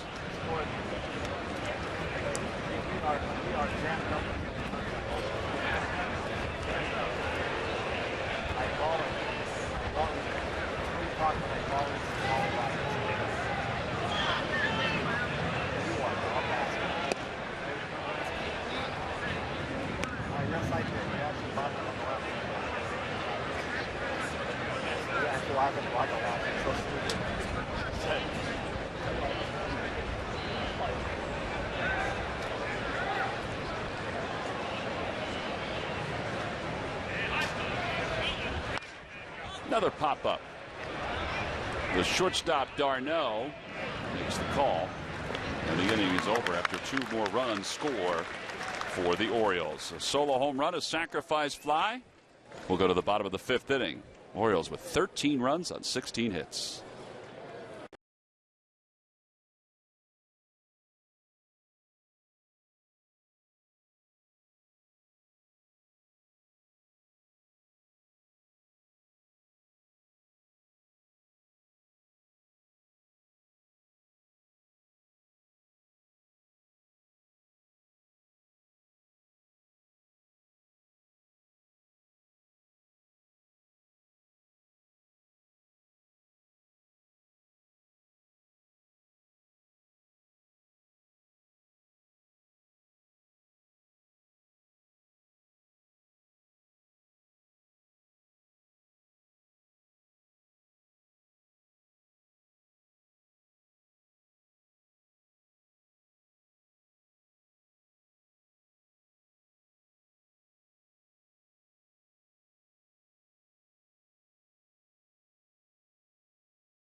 Orioles on top 13-2 as we go to the bottom of the 5th inning. Now, we mentioned earlier today on the concourse, the Phils were showing off some of the memorabilia from the 1915 Philadelphia Phillies. The Phillies will honor that team during the course of the 2015 season. There were some great photos, including one of Grover Cleveland Alexander and the boys enjoying some coffee. They're going to honor the 1915 team on April 9th of this year. They look like they're wearing college Letterman sweaters. That's Grover Cleveland Alexander, who's taking some coffee. It was a cold day. And there's the team photo. Who's that guy in the background photobombing it all, Matt? Murph. Yeah.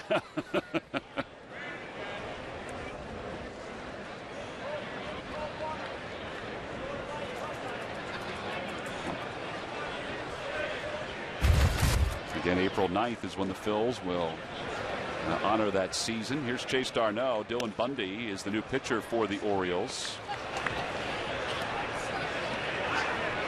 He'll take over for Miguel Gonzalez, who went the first 4 innings, allowed 2 runs on 4 base hits. And Chase Darno fouls the pitch back. So it's 1 ball and 1 strike. Changes for the Orioles we'll get to in just a moment. They've made some substitutions. In left field, Matt, get ready for this one. Mike Yastrzemski's in left field. Yes. Grandson of Carl Yastrzemski. Oh. And Darno's been hit by a pitch. So Darno will head over to first. Catcher Coy Hill.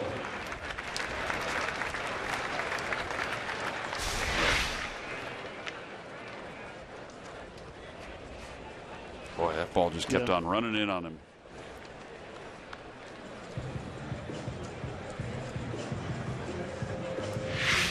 Chase seems to be okay over at first base.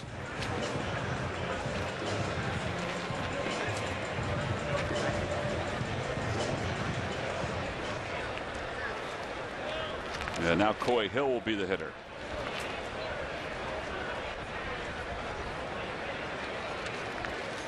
And Hill takes outside. 1 ball and no strikes. We'll take a look at Dylan Bundy's numbers so far this spring. This is his 4th game. 5 hits, 4 walks in 4 2/3. Outside.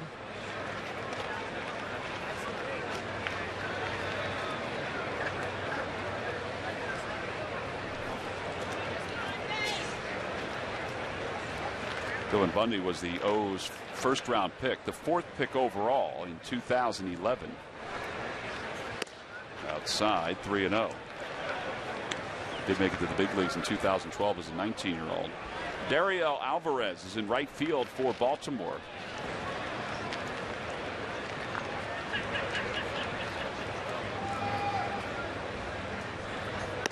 Outside again. Ball 4, so Coy Hill is aboard. A hit batter and a walk. There's Chris Parmalee, who's over at first base. And Darren Mastriani will be the batter for the Phils.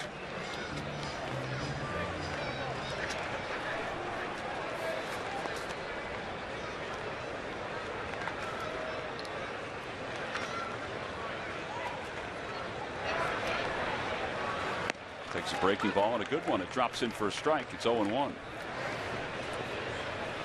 Darren is 0 for 2. He's popped out, and he's also flied to center. Way upstairs. That one came in at 94 miles an hour.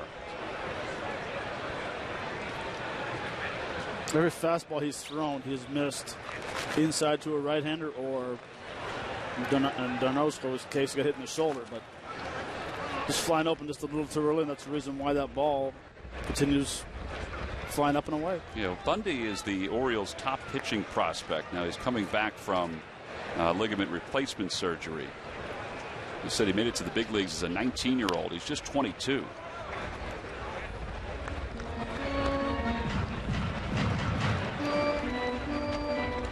Tommy John surgery took place in June of 2013. There's Jake Diekman starting to warm up in the bullpen. He is scheduled to pitch today.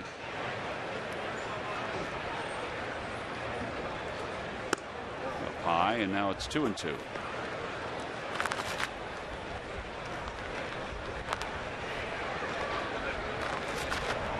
One of the things about Bundy that the Orioles have talked about is that this is really the first spring since before the surgery that he's had a normal schedule.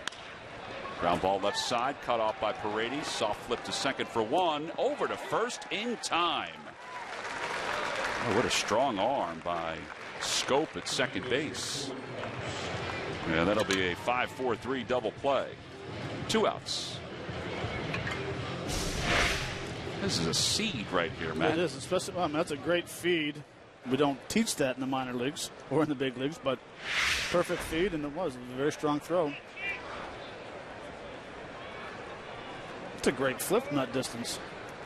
Yeah, initially I thought they were getting the 1 runner. I thought that was all they would get because the flip didn't have a whole lot on it, but it was in the right spot. Phelps lines one into right field, a base hit. It's his second hit of the day. An RBI single as Darno crosses the plate. Now 13-3. And Chase Utley will bat for a 3rd time. Phelps can hit. I like his approach left-handed. Haven't seen him enough right-handed yet.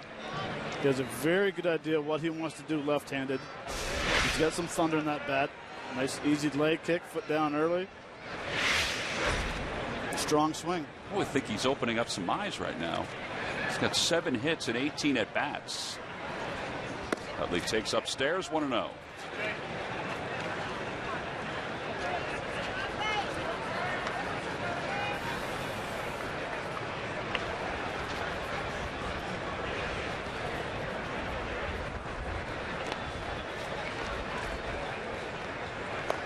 That one's pulled towards second, and Scope gobbles it up.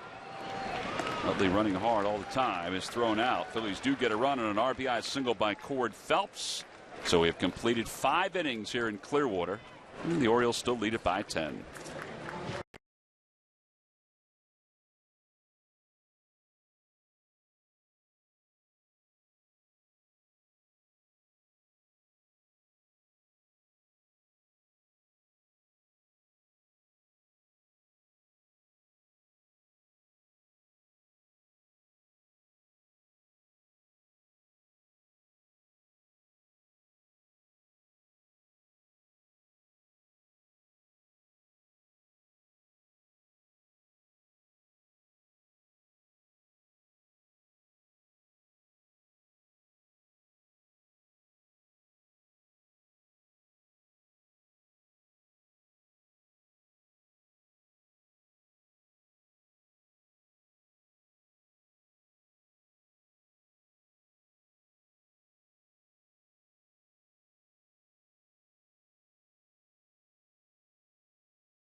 opening day will be Sunday, April 12th at 1:35 when the Phillies take on the Washington Nationals. The Phillies Bat Pack, free to fans 14 and under. Tickets can be purchased anytime by going to Phillies.com. We saw that Bat Pack yesterday when Murph was showing off some of the promotional items. The Fanatic was showing some off before the ball game. Right now the Fanatic is shooting off some Hatfield Philly Franks into the crowd. Feeling pretty good because the gun is working well today. Changes for the Phils. Tommy Joseph will take over behind the plate. Coy Hill's day is done, and on the mound is left-hander Jake Diekman. His 4th game of the spring. No wins, no losses, an ERA of 3. Scanning the infield, that looks like the only other change. Well, Jake Diekman's fastball has been very good, Murph.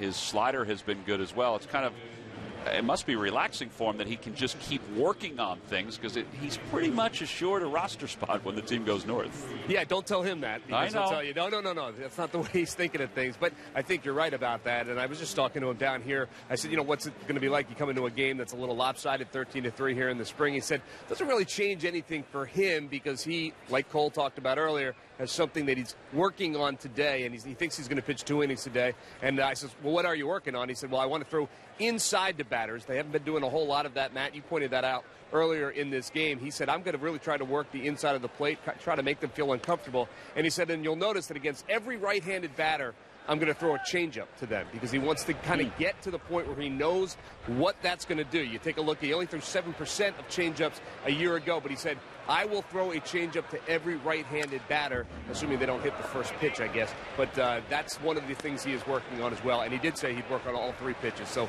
we'll see all of that, his repertoire today. No, I like that. That's a great thing to work on. This is a great time to throw a changeup. 1 ball, 1 strike. Exactly right. Yep, you'll probably see it right here.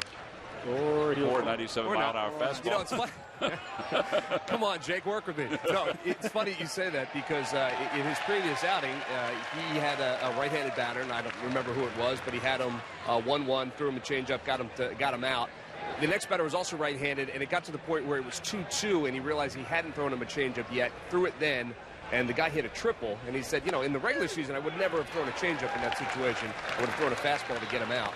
But here in the spring, that's the kind of thing that they're working on. So, well, there's your fastball inside at 97. So did he throw him a changeup? No. He did not throw him a changeup. I'm going to leave now, guys. All right, I'm out. Well, here's Jason Nix. Here's the next chance, Murph, for him to throw a changeup to a right-hander.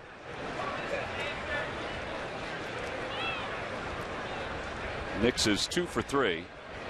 I like the fact that he noticed that there wasn't a lot of pitching inside today. I think that's important for a relief pitcher to see what is happening, even though it's only a spring training game, what's happening as the game moves on. First pitch swinging, so he cannot go with the game plan he spoke to Murph about. And there are 2 outs.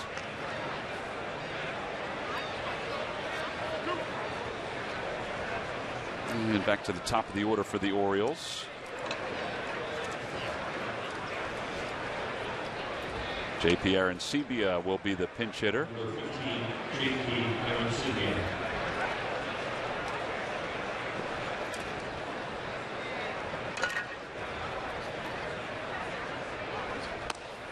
First pitch is upstairs. 1 ball, no strikes.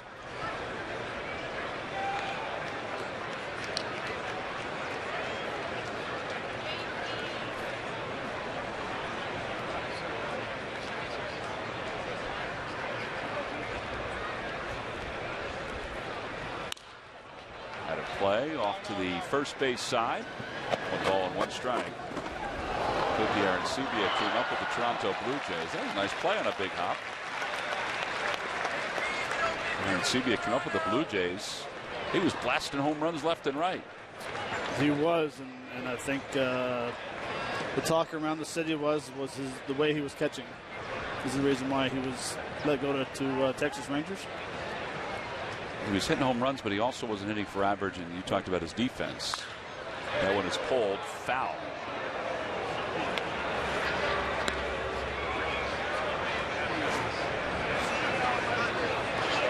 One ball and 2 strikes.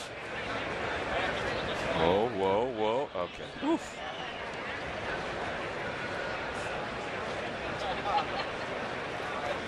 The way Arancibia is coming back to the plate, I do believe he thought that was a fair ball. Taking a look at Tom Hallion now with a smile.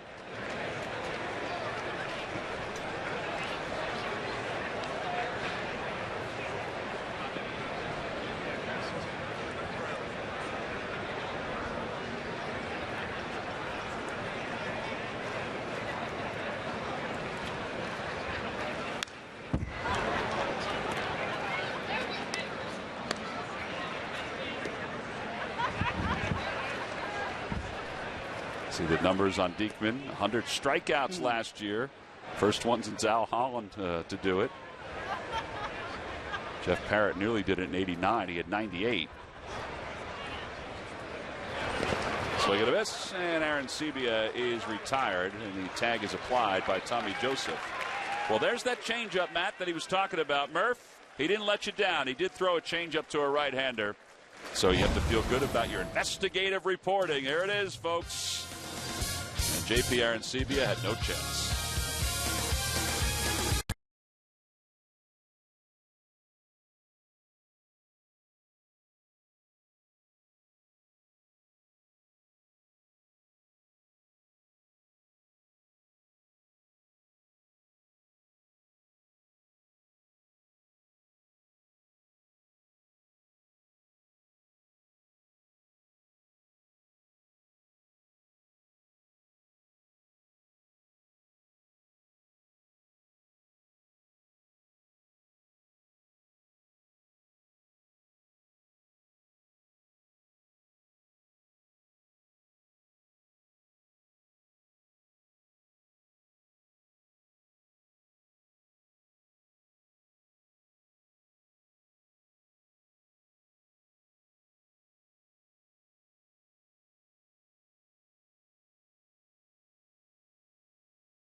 Every day is fun when you spend it at a Phillies game with your group of 25 or more. Take advantage of special group opportunities, including discounts, theme nights, party areas, and much more. No matter what size group, there are always benefits and special options. For more information, check out Phillies.com/group tickets. And we've got changes for the Orioles. The new center fielder is number 90 in your guide, Julio Bourbon. The new shortstop is number 93, Charlon Scope. That's right, it sounds familiar, it should. And the new third baseman is, all right, Matt, this is a guy that you're going to call Rosa, because his first name is Garabaz. Garabaz. That's not it. That's not that hard. What number is he? He's number 89. So is that what you're going to call him? Nope. McGinnis fouls the pitch back. Arancibia, by the way, is behind the plate doing the catching. And the count is 0-2 to McGinnis. Up for the first time. He came on a pinch run for Ryan Howard. There's J.P. Arancibia.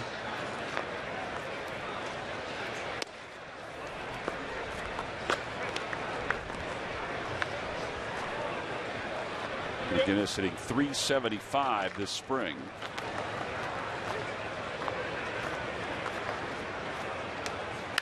And he hits that one out toward right field, and it is off the base of the wall. He's going to have to stop it first, though. He hit that ball too hard. Well, that's a strong arm by Dario Alvarez out in right field. That's a strong arm, right? That's a strong arm.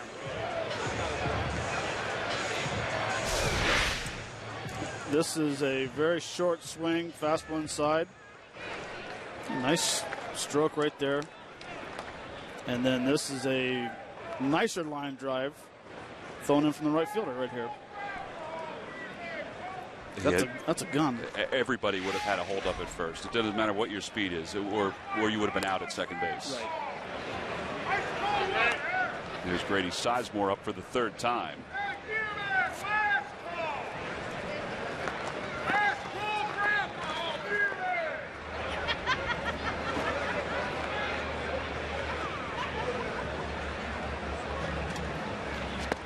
Down low, 2 balls and no strikes.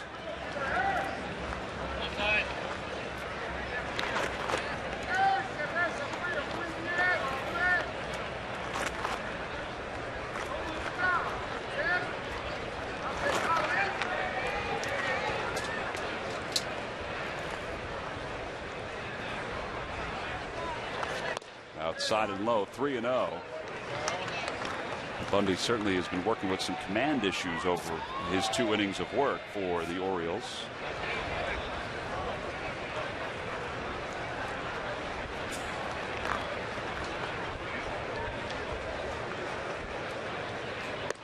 And ball 4. So Phillies have 2 runners on here in the 6th inning. And Cody Asche is coming up. Brian Bogusevic will take over at first base as a pinch runner for the Phillies. Meanwhile, right-hander Chaz Rowe is warming up in the bullpen for the Orioles. There's Bogusevic, who's had some hits in the last couple of days, including a multi-home run game.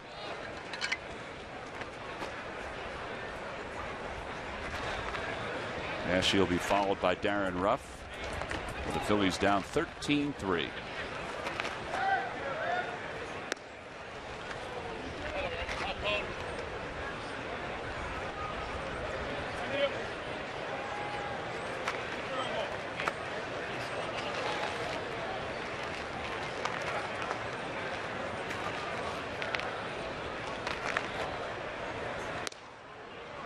Sebia will head out to the mound.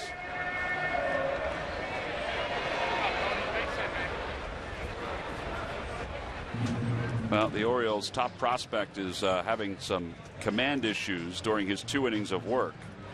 I would think for their thought process is for him to just keep getting stronger and getting healthier off the Tommy John surgery. Dave Wallace is the pitching coach. He is a guy that's well known around the game of baseball and has a great reputation, and particularly working with younger pitchers. So after a quick trip, he'll head back. It's 2 balls and no strikes to Ashe. Now, command issues are one thing, but if you see the pitching coach coming out middle of the count, if you're a hitter, is there anything that you're thinking now? Are you thinking fastball right down the chute here? That's what I'm looking for, is a fastball, a cookie right here. Well, he took a little off that cookie. 89.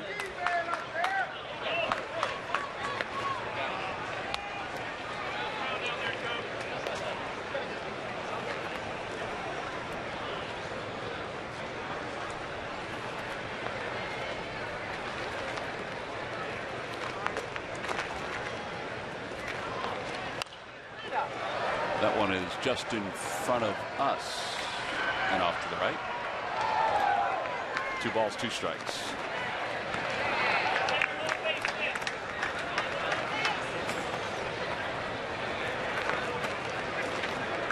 Now, getting back to your question, when the pitching coach goes out and talks to the pitcher, in that situation, if it's a regular season game, you're taking, because he's just thrown 6 straight balls. I guess that's what I was wondering, because, you know, obviously he is having trouble finding the plate. Right.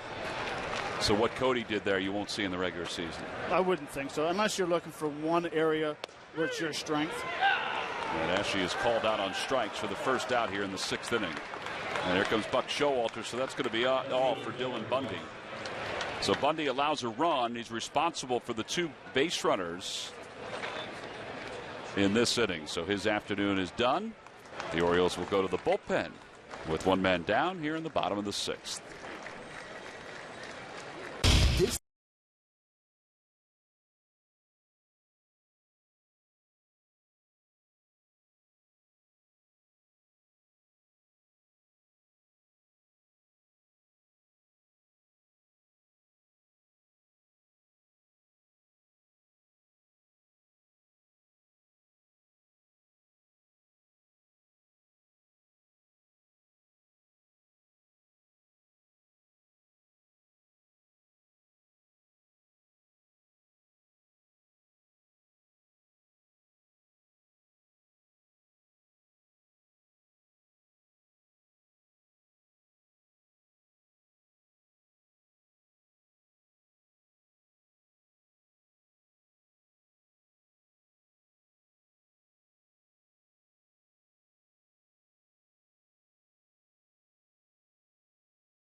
Murph on the move took on a whole different adage here this afternoon at Bright House Field. He had to move out of the way of that fly ball that went foul down the left field line.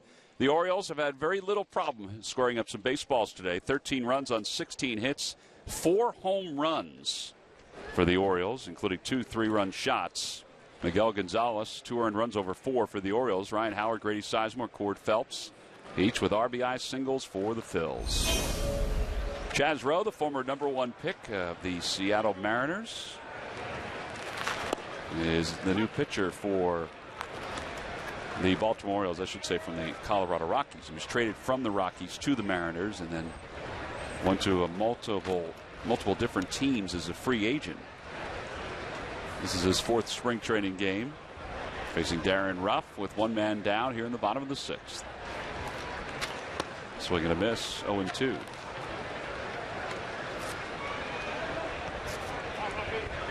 .28 years old, out of Lexington, Kentucky.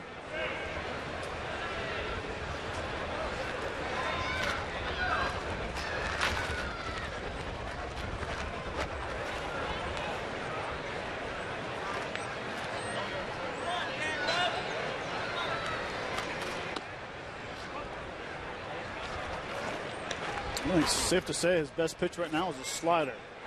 3 consecutive sliders coming in. It doesn't look like he's just working on that pitch. It looks like that's his pitch.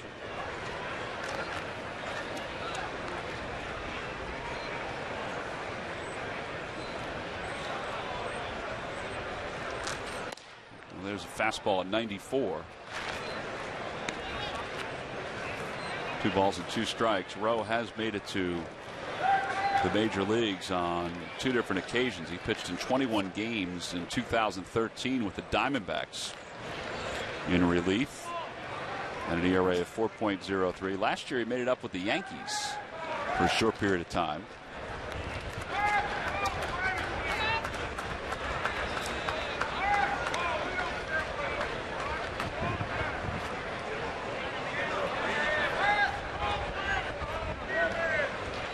D'Arnaud will follow Darren Ruff.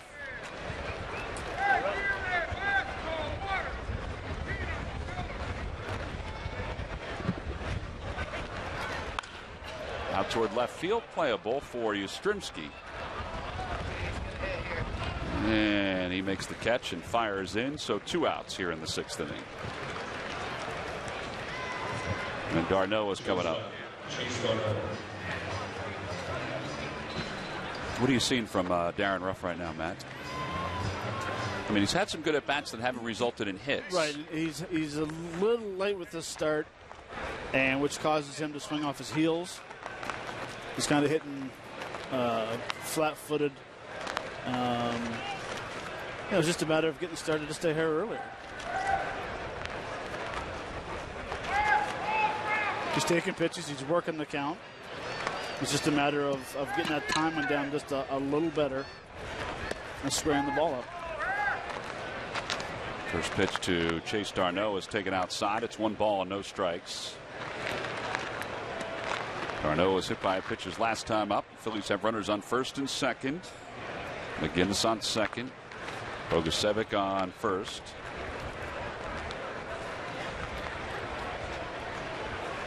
Upstairs, 2-0.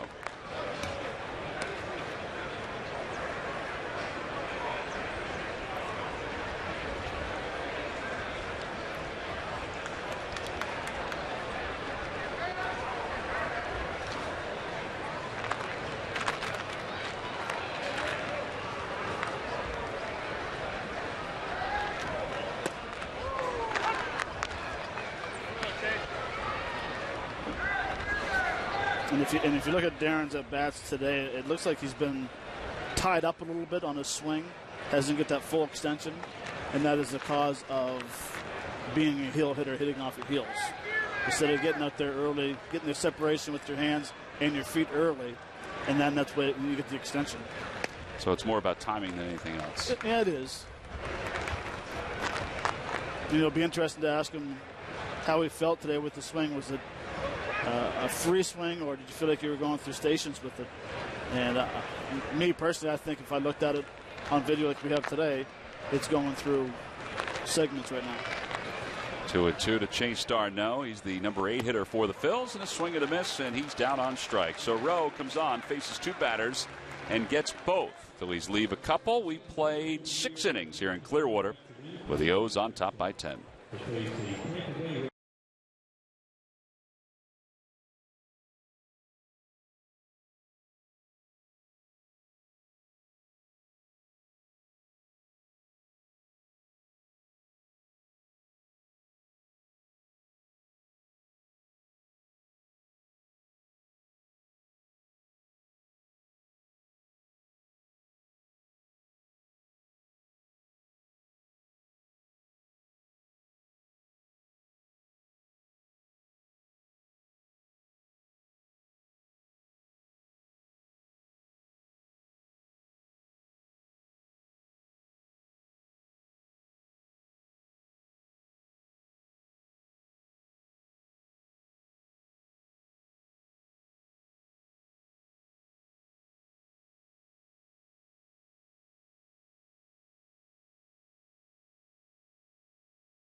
So the photos commemorating the 1915 Philadelphia Phillies, the victorious Phillies from the home of Stetson hats.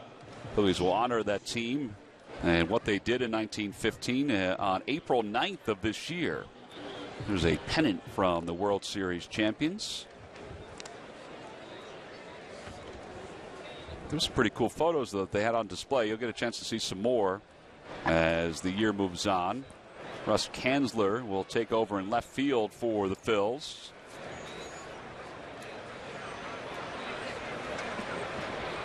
Mastriani out in center field, and Bogusevic now in right field. So that's your outfield setup for the Phils from left to right.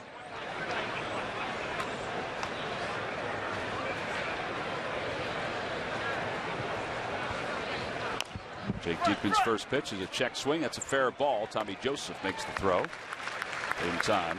By the way, the Phillies were National League champions. I said World Series champions. I got ahead of myself. Andres Blanco is the third baseman for the Phils. There's Tommy Joseph. There's Andres Blanco.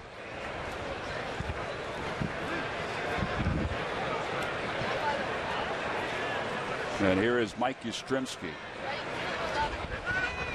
His grandfather Carl, a Hall of Famer, of course, one of the greatest outfielders in Boston Red Sox history.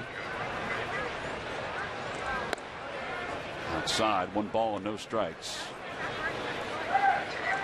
Matt, you got any Carl Yastrzemski stories? I do, actually. When I was with the Red Sox back a few years ago, a long time ago, yeah. he was a guest hitting instructor. I'm taking batting practice, feeling pretty good about myself.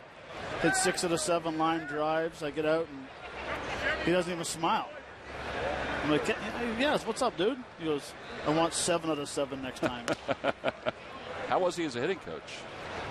You know, I didn't work with him a whole lot. Yeah. No, they were. He was more the guy walking around and guest instructor. Guest instructor. Big fan though. Had that set up, the old hand, the old tug of the back of the pants as he was throwing the bat.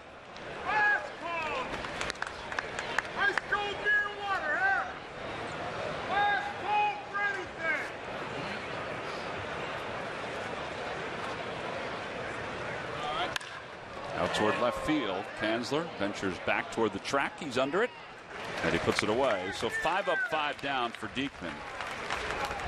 Matt, how important is it for Jake Diekman to work 2 innings? I mean, obviously we'll see him 1 inning at a time most of the occasions, but I guess there'll be certain times where they might try to stretch him for 2 innings. Well, I would think so, and especially versus lefties and righties.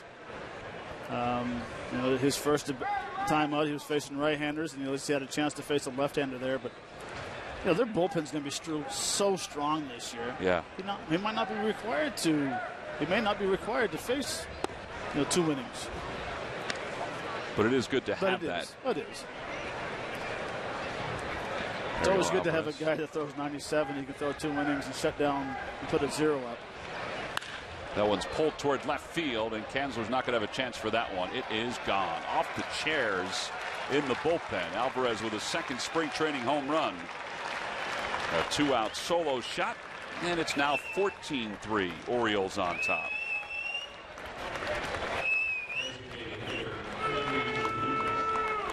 Five home runs for the Orioles this afternoon.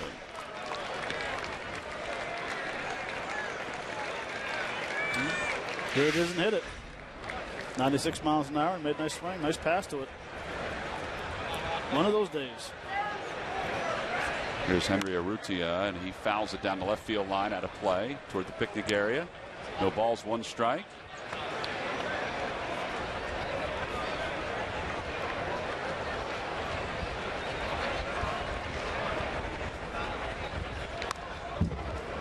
Well, he actually fouled that ball off.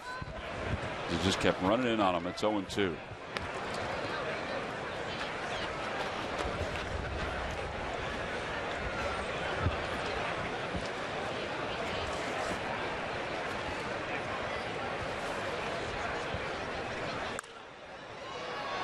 That'll find the seats.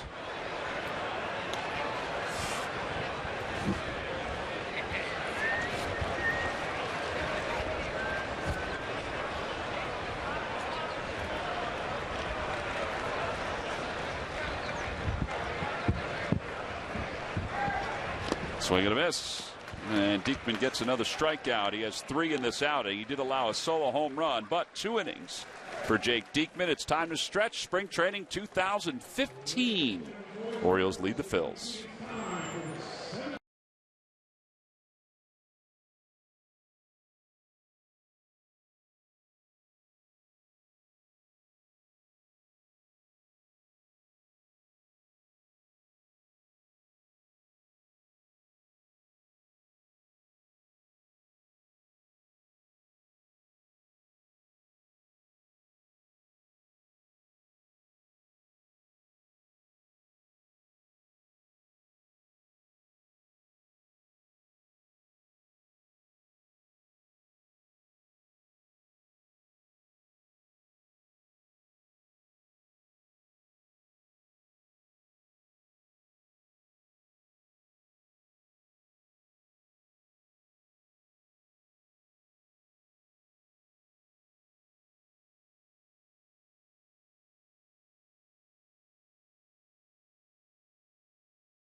Down at Bright House Field in Clearwater, Phillies trailing the Orioles 14-3. Hey, I'm John Clark in our Comcast Sportsnet studios. Coming up at 5 o'clock on Philly Sports Talk, all the latest on the top-seeded Villanova Wildcats. They're gearing up for the big dance.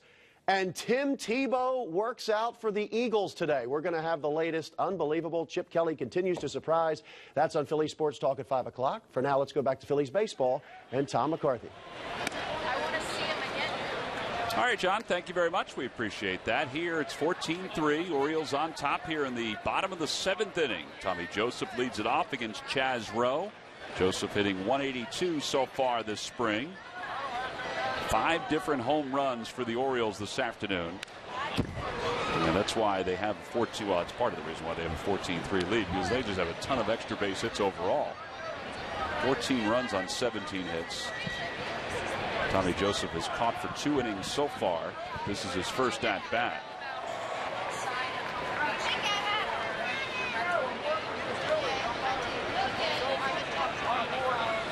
Swing and a miss, and Joseph is struck out. He may have gotten a piece of it, but it was hung on to by Aaron Sebia. Second strikeout for Chaz Rowe. Charlon Scope moves from shortstop over to second base for the Orioles. The new shortstop is Ozzie Martinez. So Scope got a chance to play with his brother for an inning. Here's Mastriani hitting 0-77, 0 for 3 today. 1 for 13 on the spring. And the first pitch up and in. 1 ball, no strikes.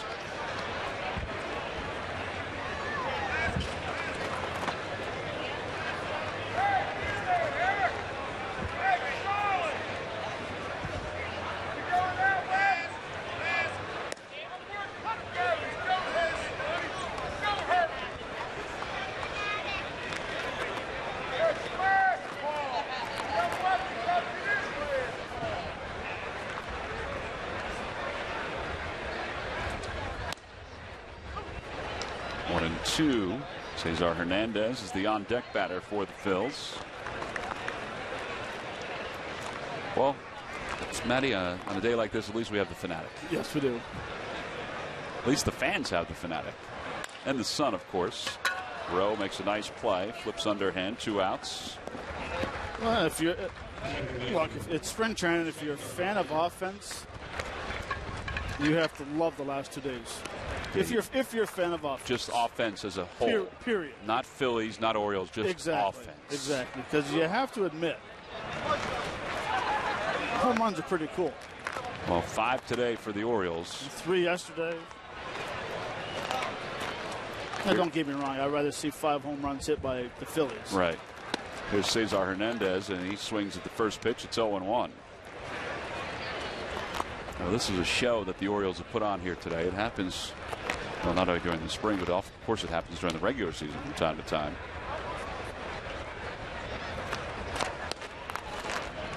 Well, Rowe has discarded that slider, at least for the time being, and he's firing 94-mile-an-hour fastballs.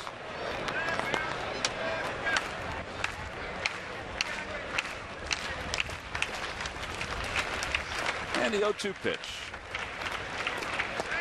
Down and away.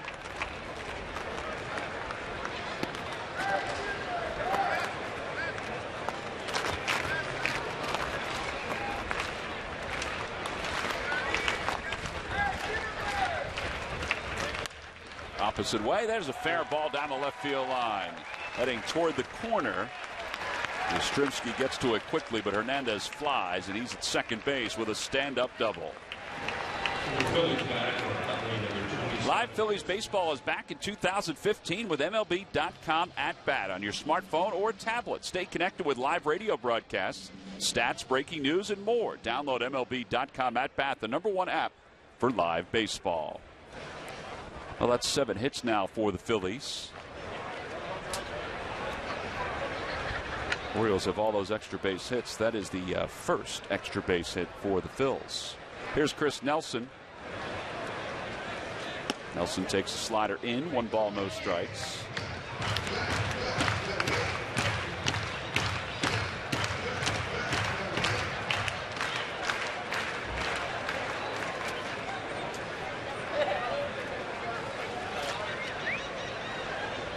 Chris Nelson, also a former first-round pick of the Colorado Rockies. He was the 9th overall selection in 2004. Chaz Rowe was a former #1 pick by the Colorado Rockies.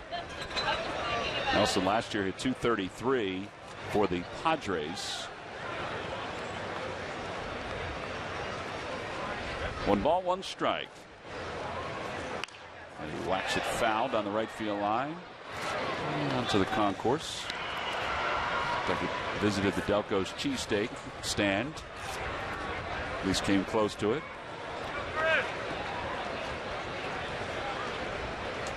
Might have gone to Bull's Barbecue. Either way, it's a good selection.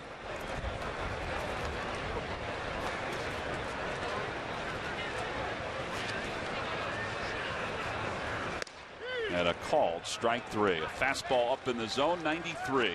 No runs, 1 hit, 1 man left for the Phils. We'll head to the 8th inning here at Clearwater. Phillies and the Orioles.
Club is for Phillies fans 14 and under. Now, members receive a 2015 Junior Phillies backpack, a Ben Revere pop-up photo, and collectible magnets, membership card, discounts, and membership benefits. Price is $15 for information or to register. Go to Phillies.com/Junior Phillies Club. A lazy afternoon here in Clearwater. Nothing lazy about the Orioles offense today. 14 runs on 17 hits. 11 extra base hits. Next up for the Phils out of the pen is Justin DeFreitas. After Jake Diekman goes 2 innings and allows 1 run on a home run. He only allowed the 1 hit. He picked up 3 strikeouts. So DeFreitas will face Chris Parmelee, batting for the first time.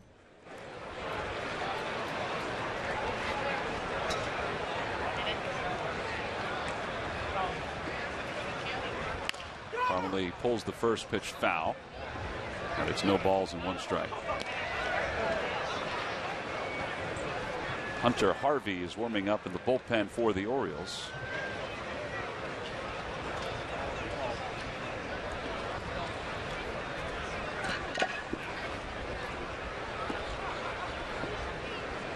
Little autograph time for Jake Diekman. 0-2 to Parmelee.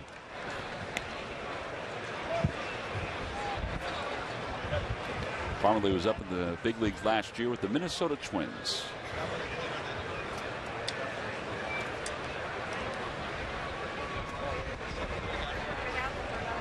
And now the 0-2 pitch. And that'll be out of play. If you had a chance to be at the new stadium, was it Target Field? In Minnesota? Yeah. It's nice. Huge, isn't it? It does play big. Jim Thome hit a couple baseballs out when the Phillies played there the first time. Oh, okay. Center field, and they hit one into the flower pots in right center field. They couldn't find the ball for a couple days. You got to remember, too, Jim Thome can hit one out of the Grand Canyon. Yeah, it was like that. That one is chopped toward first. Nice play by McGinnis on the short hop. Unassisted, 1 away. Have you never been there? No. I don't think you'd have trouble with the right field porch. It literally is a porch, but it's far. Your boy Justin Morneau, I think, was, although he loved playing in Minnesota, I think he was a little happier playing in Colorado than in the big ballpark in Target Field. There's Julio Bourbon.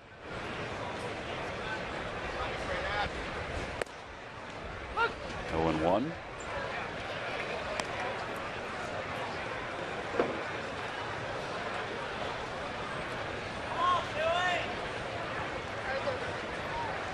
Ozzie Martinez on deck for the Orioles.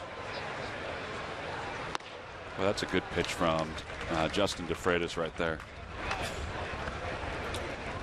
Looks like he's got a guy geared up for a fastball, and he's thrown 2 pitches that were, one was a slider. That one looked like a changeup. Yeah.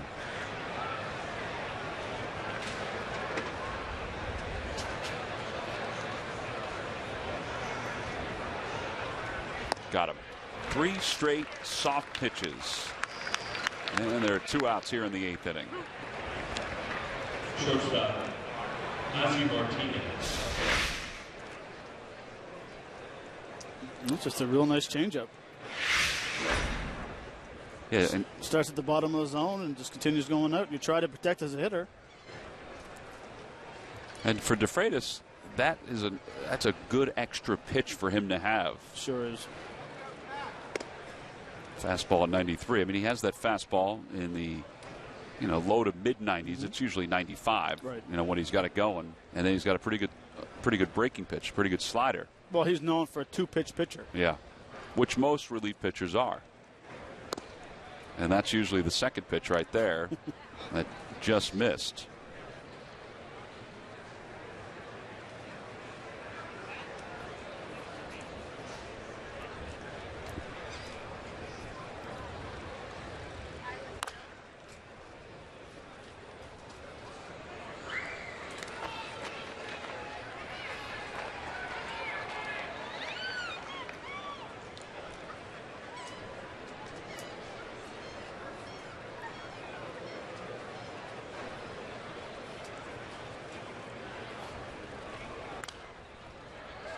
2 balls and 2 strikes. We were kind of going through a mock bullpen today. We were talking about the Phillies bullpen. There literally are 10 or 11 guys that are still in play. And there's certain spots that are taken. Papelbon's taken, Diekman's taken, DeFreitas is taken, guys like that. But there are some, there are going to be some tough decisions as that one's floated out towards center field, a 2-out single. That'll bring Rosa to the plate for the first time. Third baseman. Big decision, Oliver. Yeah, because Oliver's a Rule 5 selection. Arrojo, who's pitched very well. Now, some of those decisions, they won't be made easier, but they'll at least be softened a little bit depending on what happens with the starting rotation and the health of the rotation. Rosa had 11 home runs last year in Double-A, takes a strike. It's 0-1.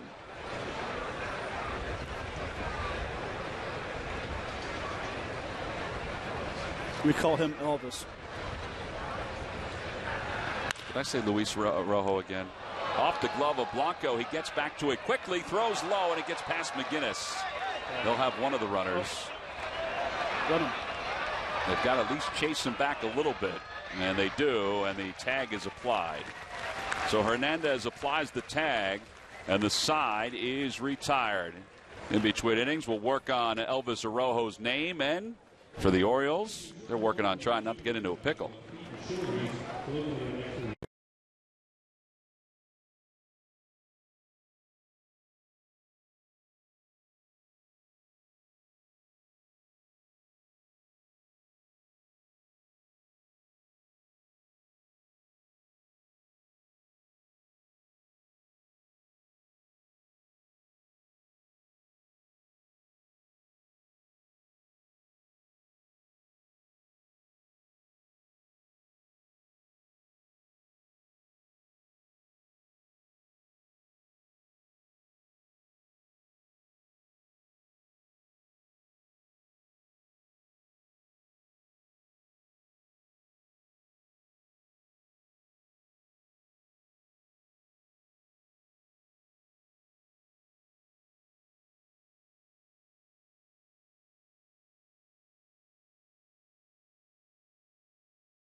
Back here at Bright House Field, Larry Christensen's joining us in the booth just to say hi, and now he's gone. He's snuck right behind the tarp here.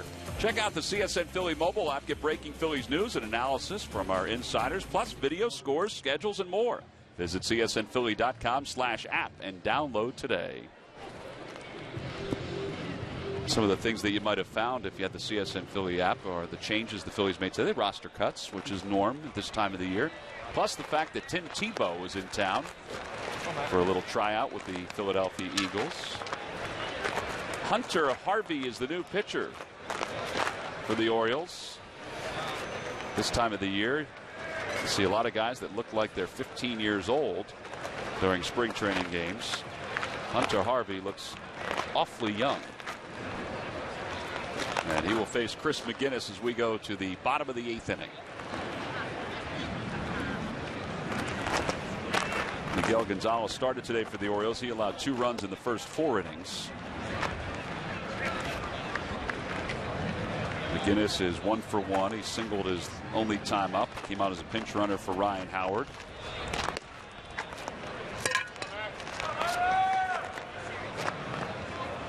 Hunter Harvey is pretty young. He's only 20 years old. First round pick in 2013. He's only throwing 94, 95 miles an hour.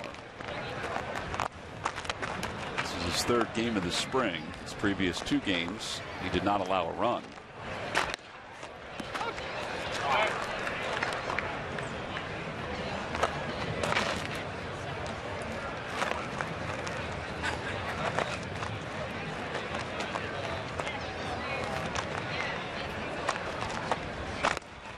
And ball 4. So McGinnis is aboard for the second time today. That'll bring Bogusevic to the plate. I know we've talked about this before, but I just can't get over the amount of arms that come out of the bullpen nowadays that average between 95 and 97 miles an hour. Yeah. It's amazing. And I think the remarkable thing is who can sustain it deep into their career. Right. You know, there are guys that can sustain it. Others, because of Tommy John surgery or other injuries, it drops off. But at least at this age, I mean, Diekman is a specimen. He's throwing 97 miles an hour, can hit 100. Kenny Giles the same. I mean, is it they're in the gym more? I think they're in the gym more. They throw more? I think they throw more. They certainly throw in more games because I think sports have become so specialized on every level. Or every sport has become specialized. You know, very few times do you find the 3-sport athlete anymore. Take it they haven't looked in this booth, Tom. They haven't looked hard enough in this booth. This is what they haven't done. That ball is outside. It's 3-0. But it is true, though. I mean, they throw year round. They throw year round. Sometimes that hurts. In fact, it probably does on certain levels. But when they're physically, their bodies are mature at this level, you know, they can do that. I used the word spring training. That's what it was training. That's when I usually picked up a bat or a ball for the first time. 3 balls, no strikes. Outside ball 4, so back-to-back walks.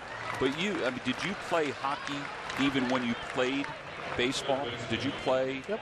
Yeah, you were out on the ice all the time, so that was your training to get ready for the baseball season. Right. The only time I didn't was when I had the Achilles injury, when I tore my Achilles.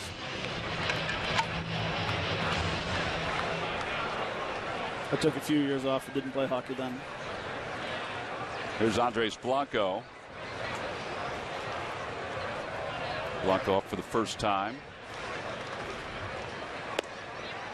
Outside, 1 ball and no strikes.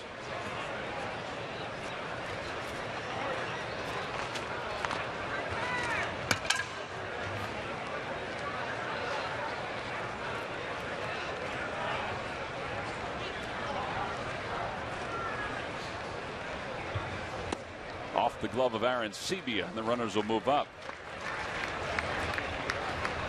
See how they score that one. That was right off Aaron Sebia's glove. It didn't hit the dirt or anything like that. So it did get on him pretty quickly.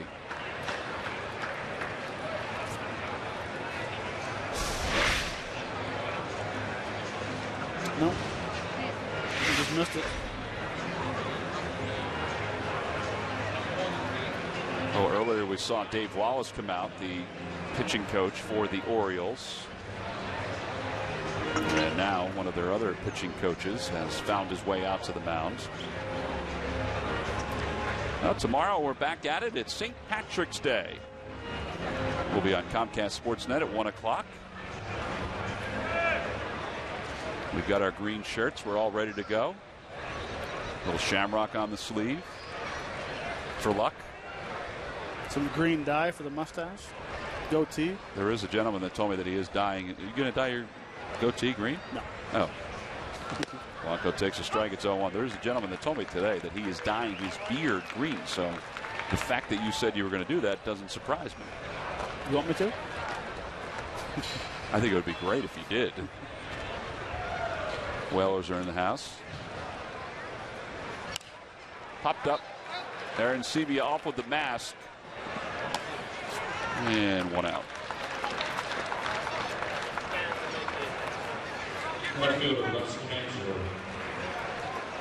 And now Russ Kanzler will come up.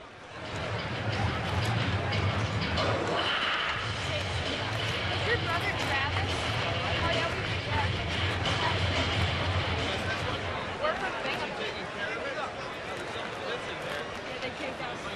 Kinsler 1 for 15 this spring.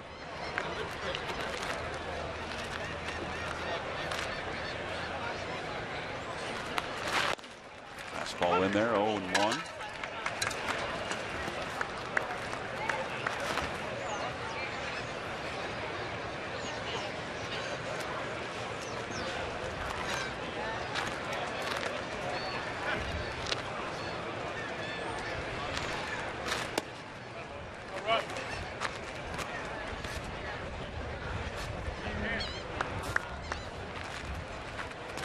This is where we talked about earlier in spring training about having the second and third, no runners on, no runners out, trying to get guys in.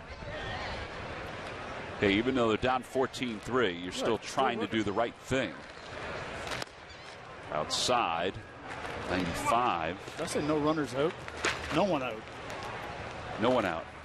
I understood what you meant. Thank you. That was a point that Ryan Sandberg made to us during our meetings with him before spring training got underway. Games got underway. Kinsler fouls it back 2-2.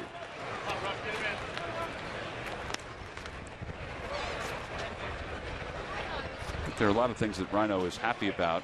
Larry Boa the same this spring. The fact that they're 8-5-1, they're heading toward their 6th loss, but there have been some things that they've done very well that is an improvement from last year.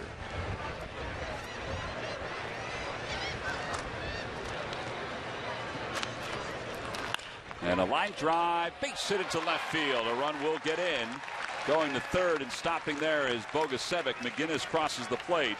An RBI single for Kinsler.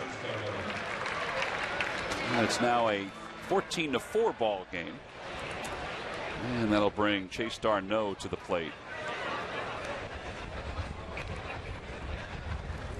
I've noticed that the hitters have had better at bats with 2 outs and runners in scoring position. They've come up with some big hits.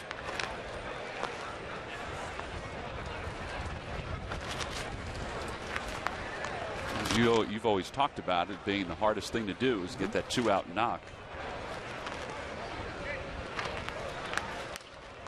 And Darno fouls it straight back. And it's 0-1.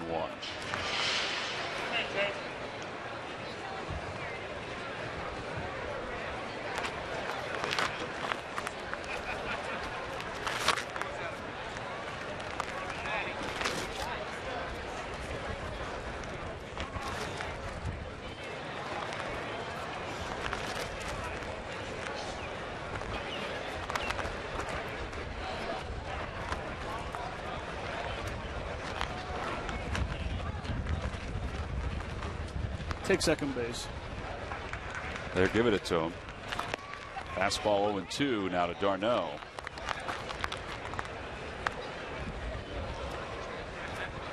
Yeah, there's 2 reasons why you do it. One, of course, they're giving it to you and you're losing 14-4.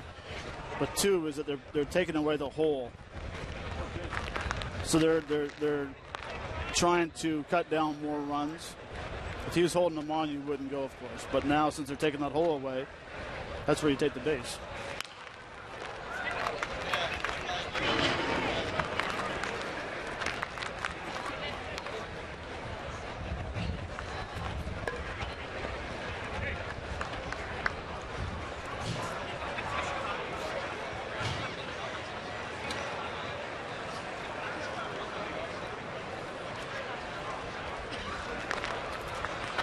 No balls, 2 strikes to Darno. And a breaking ball tied him up. And there are 2 outs.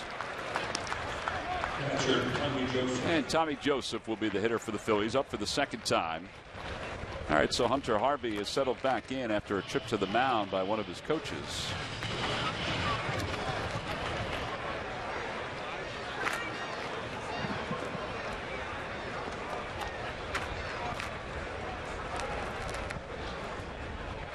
Bogusevic takes his lead off third. Kinsler's off first. And the first pitch to Joseph is a strike.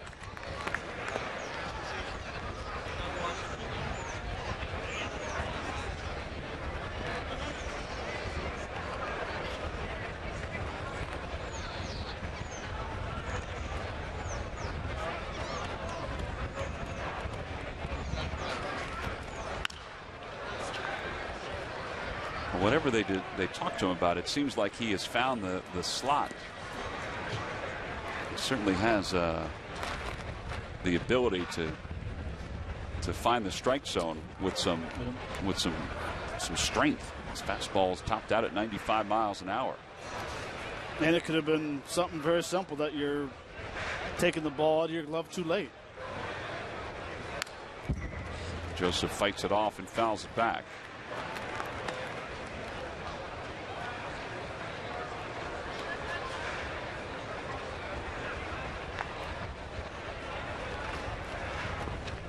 Which is probably not what the coach went out and told him. I just thought it'd sound good. I'd say it, throw it out there. That might be.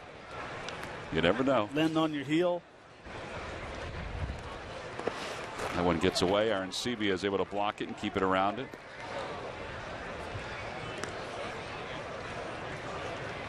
So 1 ball and 2 strikes to Joseph.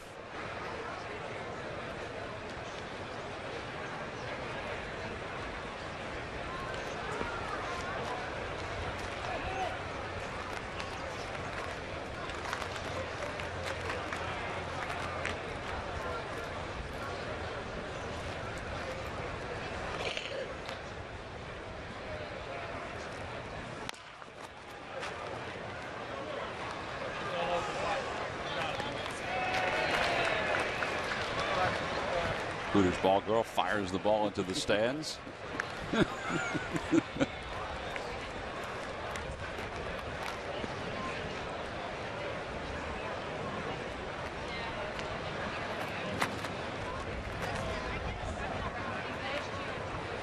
Swing and a miss, and Joseph is rung up. Back-to-back strikeouts for Hunter Harvey. The Phillies do get a run on a base hit from Russ Kanzler. They trail it by 10. We'll go to the 9th inning here at Bright House Field.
I have to tell you, I heard somebody in the crowd say, hey, did you see Apollo Creed is here at the ballpark? And I went, really? And I guess that's what they meant. That gentleman all decked out in his bicentennial Phillies outfit. He may turn all that red, white, and blue, green, and white tomorrow for St. Patrick's Day. The Tornado. That's what they call him, Matt. You know, I know that. How, Tom? Because he just turned around and I saw the back of his jersey. I knew something was coming. On a warm, sunshiny afternoon here in Clearwater, Florida, Justin DeFreitas gets set for his second inning of relief work. He'll face J.P. Arancibia to start things off. DeFreitas allowed 1 hit in his first inning of work. Trying to close this out for the Phillies pitching staff. That one is lined out toward left field, and it'll be taken on the hop by Kanzler, so Arancibia is aboard. And a leadoff single. Now Sean Halton will be the batter, and a pinch runner over at first base for Arancibia. It'll be Jonah Heim who will take over. Heim, number 92. Arancibia's day is done after a couple of ABs.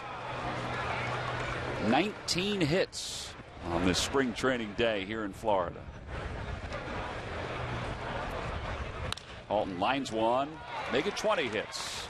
That one's going to go to the corner. It may be another extra base hit. Heim on his way to third. He'll get there, and Halton will pull into second with a double. Now second and third with nobody out for the Orioles.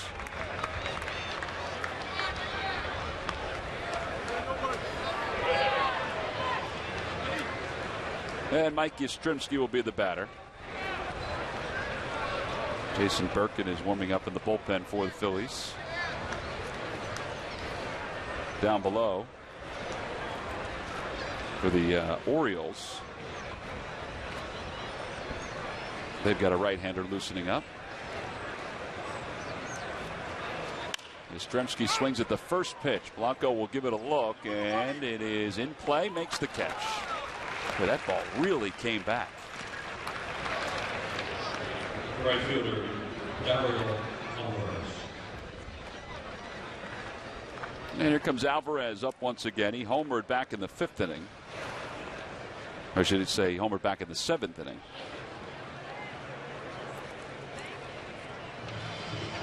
Tommy Joseph having a quick conversation with Justin DeFreitas. Tommy was around the last time Alvarez was at the plate, so he may be just giving him a quick scouting report about what he did. What he can do is look up at the board and see he's hitting .385 late in these spring training games. He's 5 for 13 with a couple home runs.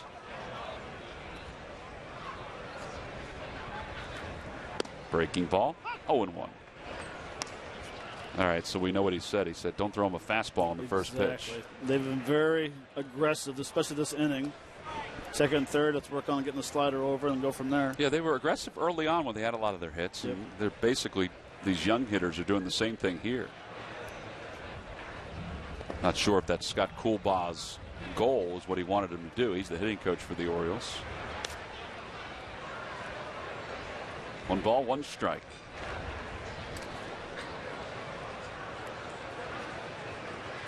Now, we saw the very nice changeup to DeFreitas through to the left-handers. I wonder if he'd ever mixed it in versus right-handers. I wouldn't see a reason why he wouldn't. What would be his concern if he doesn't do it? That it floats back into their hitting zone? I wouldn't think so, because it has an automatic tail down and into a right-hander, away from a left-hander, down and into a right-hander, which is not a strong area for right-handers to hit. Right-handers are usually a strong high ball hitter. Lefties are low ball hitters.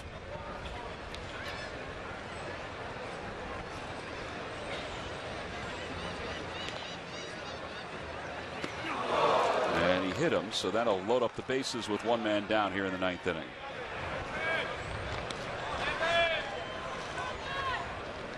Well, the bases are now loaded. Designated hitter, Henry Urrutia. And Henry Urrutia will be the batter out of Cuba.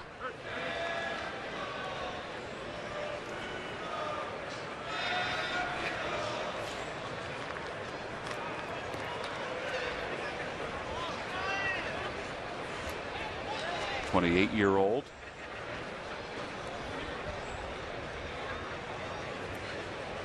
Was up with the Orioles in 2013. He takes low, 1 ball and no strikes.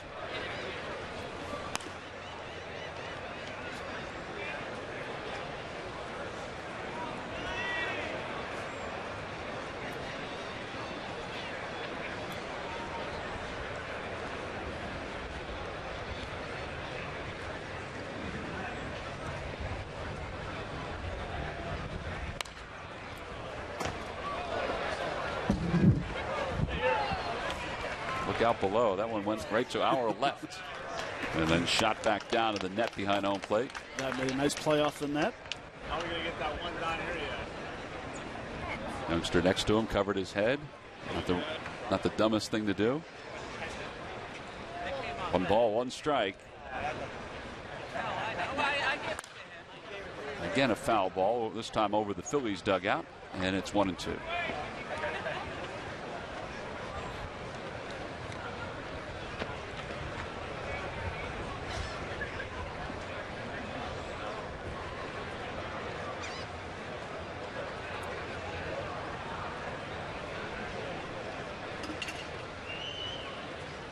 And a liner out toward the alley in left center field. Mastriotti's not going to get there. He has to scatter some birds before he makes the play. 2 runs will score for the Orioles. And it's now 16-4 here in the top of the 9th inning.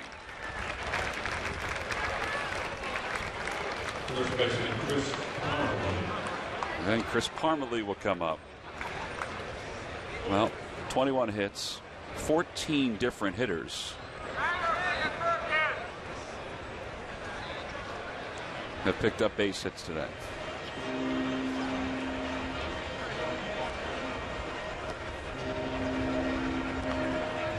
And honestly, out of the 21 hits, I'm going to say 20 of them were squared up pretty good. Yeah, they've hit the ball pretty good today. Nixie, he broke his bat, the blooper down the third base line, but besides that, it's been impressive. Well, this is DeFreitas' second inning of work. He's working now with 2 runners in and runners on first and third. Chris Parmelee, who grounded out his first time up.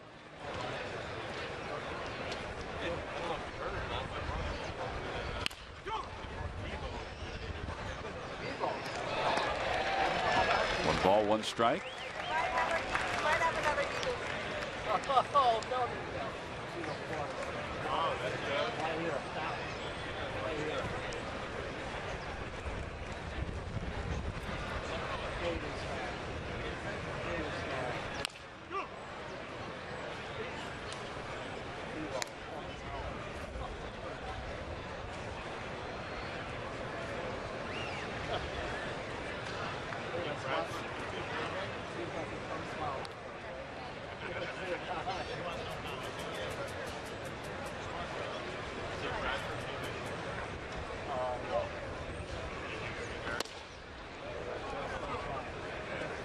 Boy, that was an awfully close pitch.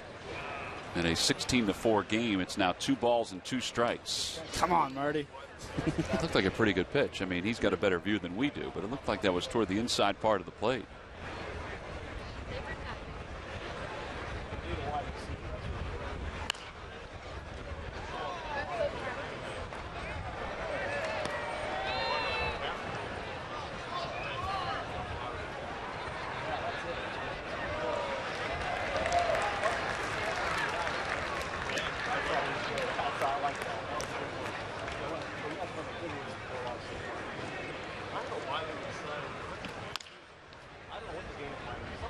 Again, a foul ball. Wasn't sure if she could go on the grass or not.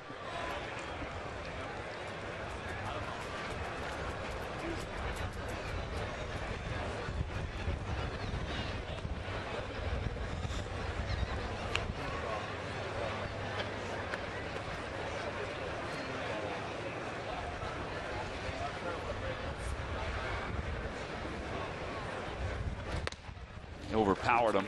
Fastball upstairs. Good spot. 2 outs here in the 9th inning. Good fastball evaded. Every other pitch was down in the zone and decided to elevate. Well, you take a look at the Phillies interleague schedule for 2015. They will face these Baltimore Orioles on 2 different occasions. It's a home and home. The 15th and 16th down at Camden Yards, and then at Citizens Bank Park the 17th and 18th of June. So a lot of American League East for the Phillies as far as the interleague schedule is concerned. We'll step aside. Pitching change for the Phils. 16-4 Orioles on top with 2 outs here in the 9th.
Top of the ninth inning, 2 men down, 16-4 Orioles are on top, and the Phillies have gone to their bullpen.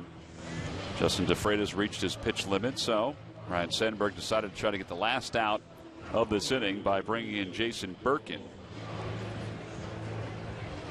And Birkin will take over. 31-year-old out of Clemson University. Birkin has been in the big leagues. He was with the Orioles in 2009. And last year, or I should say in 2012, wound up with the Chicago Cubs. And last year in AAA, you see what he did in Fresno.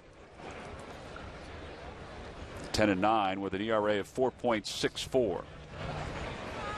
So he'll pitch here in the top of the ninth inning with 2 runs in. Julio Bourbon will be the batter with runners on first and third. And Bourbon takes up high, 1 ball and no strikes.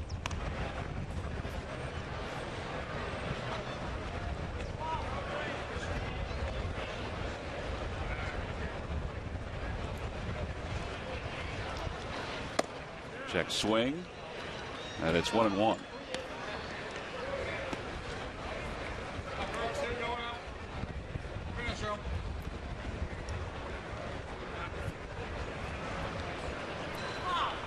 That was some baseball chatter right there. I think it was. I didn't know where it was coming from.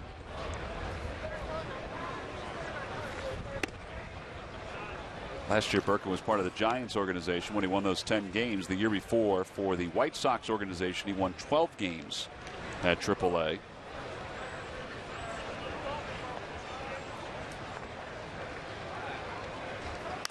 That one's popped up behind home plate. Should be playable for Tommy Joseph. He's under it and puts it away.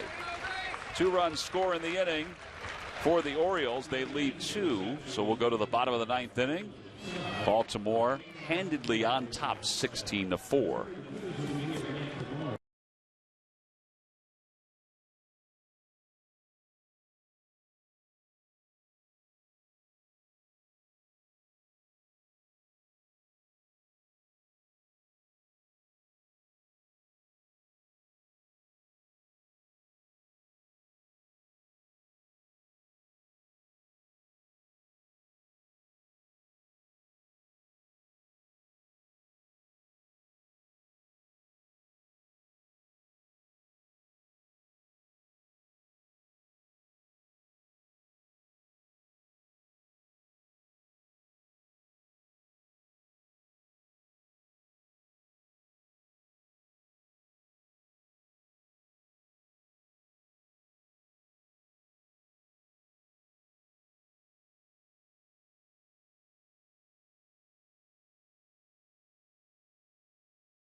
Bottom of the ninth inning, and the Phillies are down 16-4.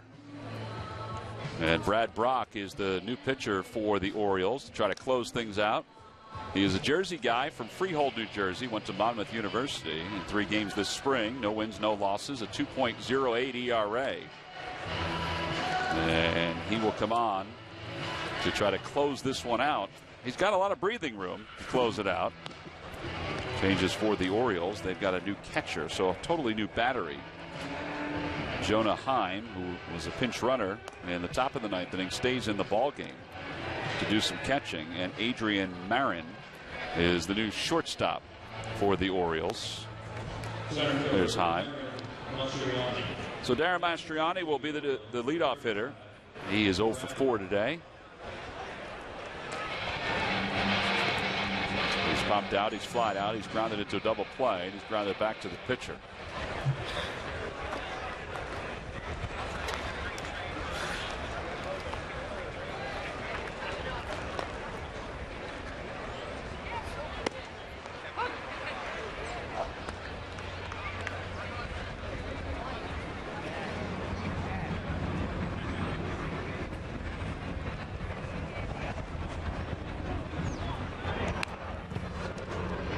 Balls and 2 strikes.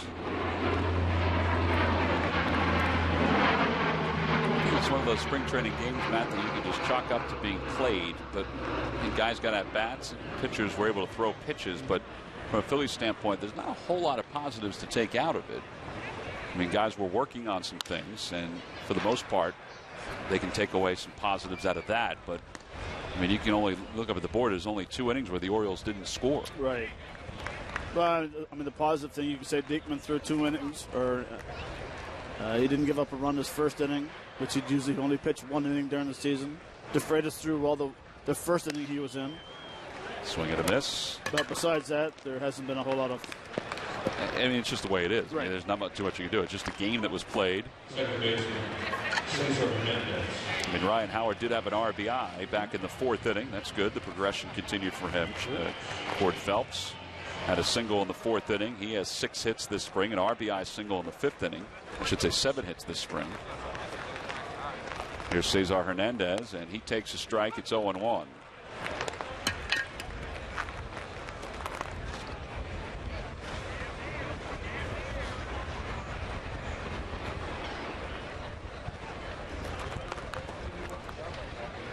Swing and a miss, and it's no balls and 2 strikes.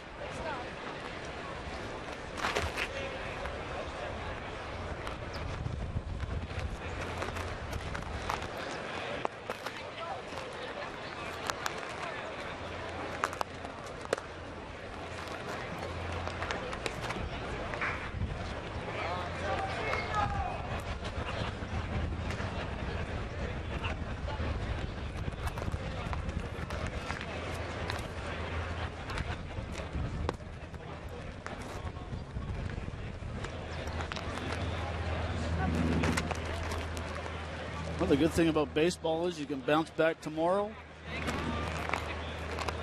and get ready for another game. Yeah, it's a quick turnaround, obviously, with the 1 o'clock game tomorrow. Over to first base. Parmelee will take it the hop and run it to the bag. 2 outs here in the 9th inning.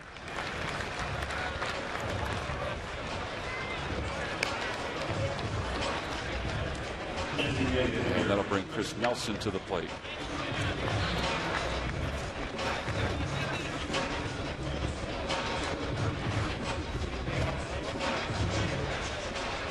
Nelson struck out looking his first time up.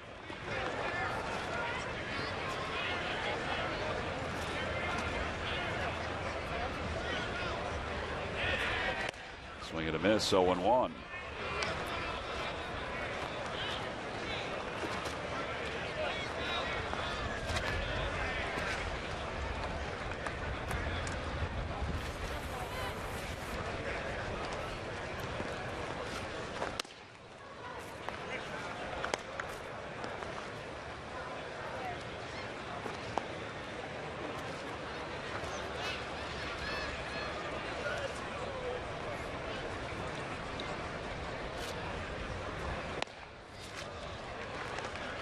Brock's got some pretty good life on his fastball. It's moving pretty good, too. 92 miles an hour.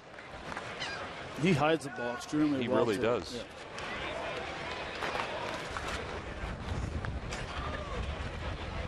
And now the 1-2 pitch will have to wait. Nelson thinking that Brock's working a little too quickly.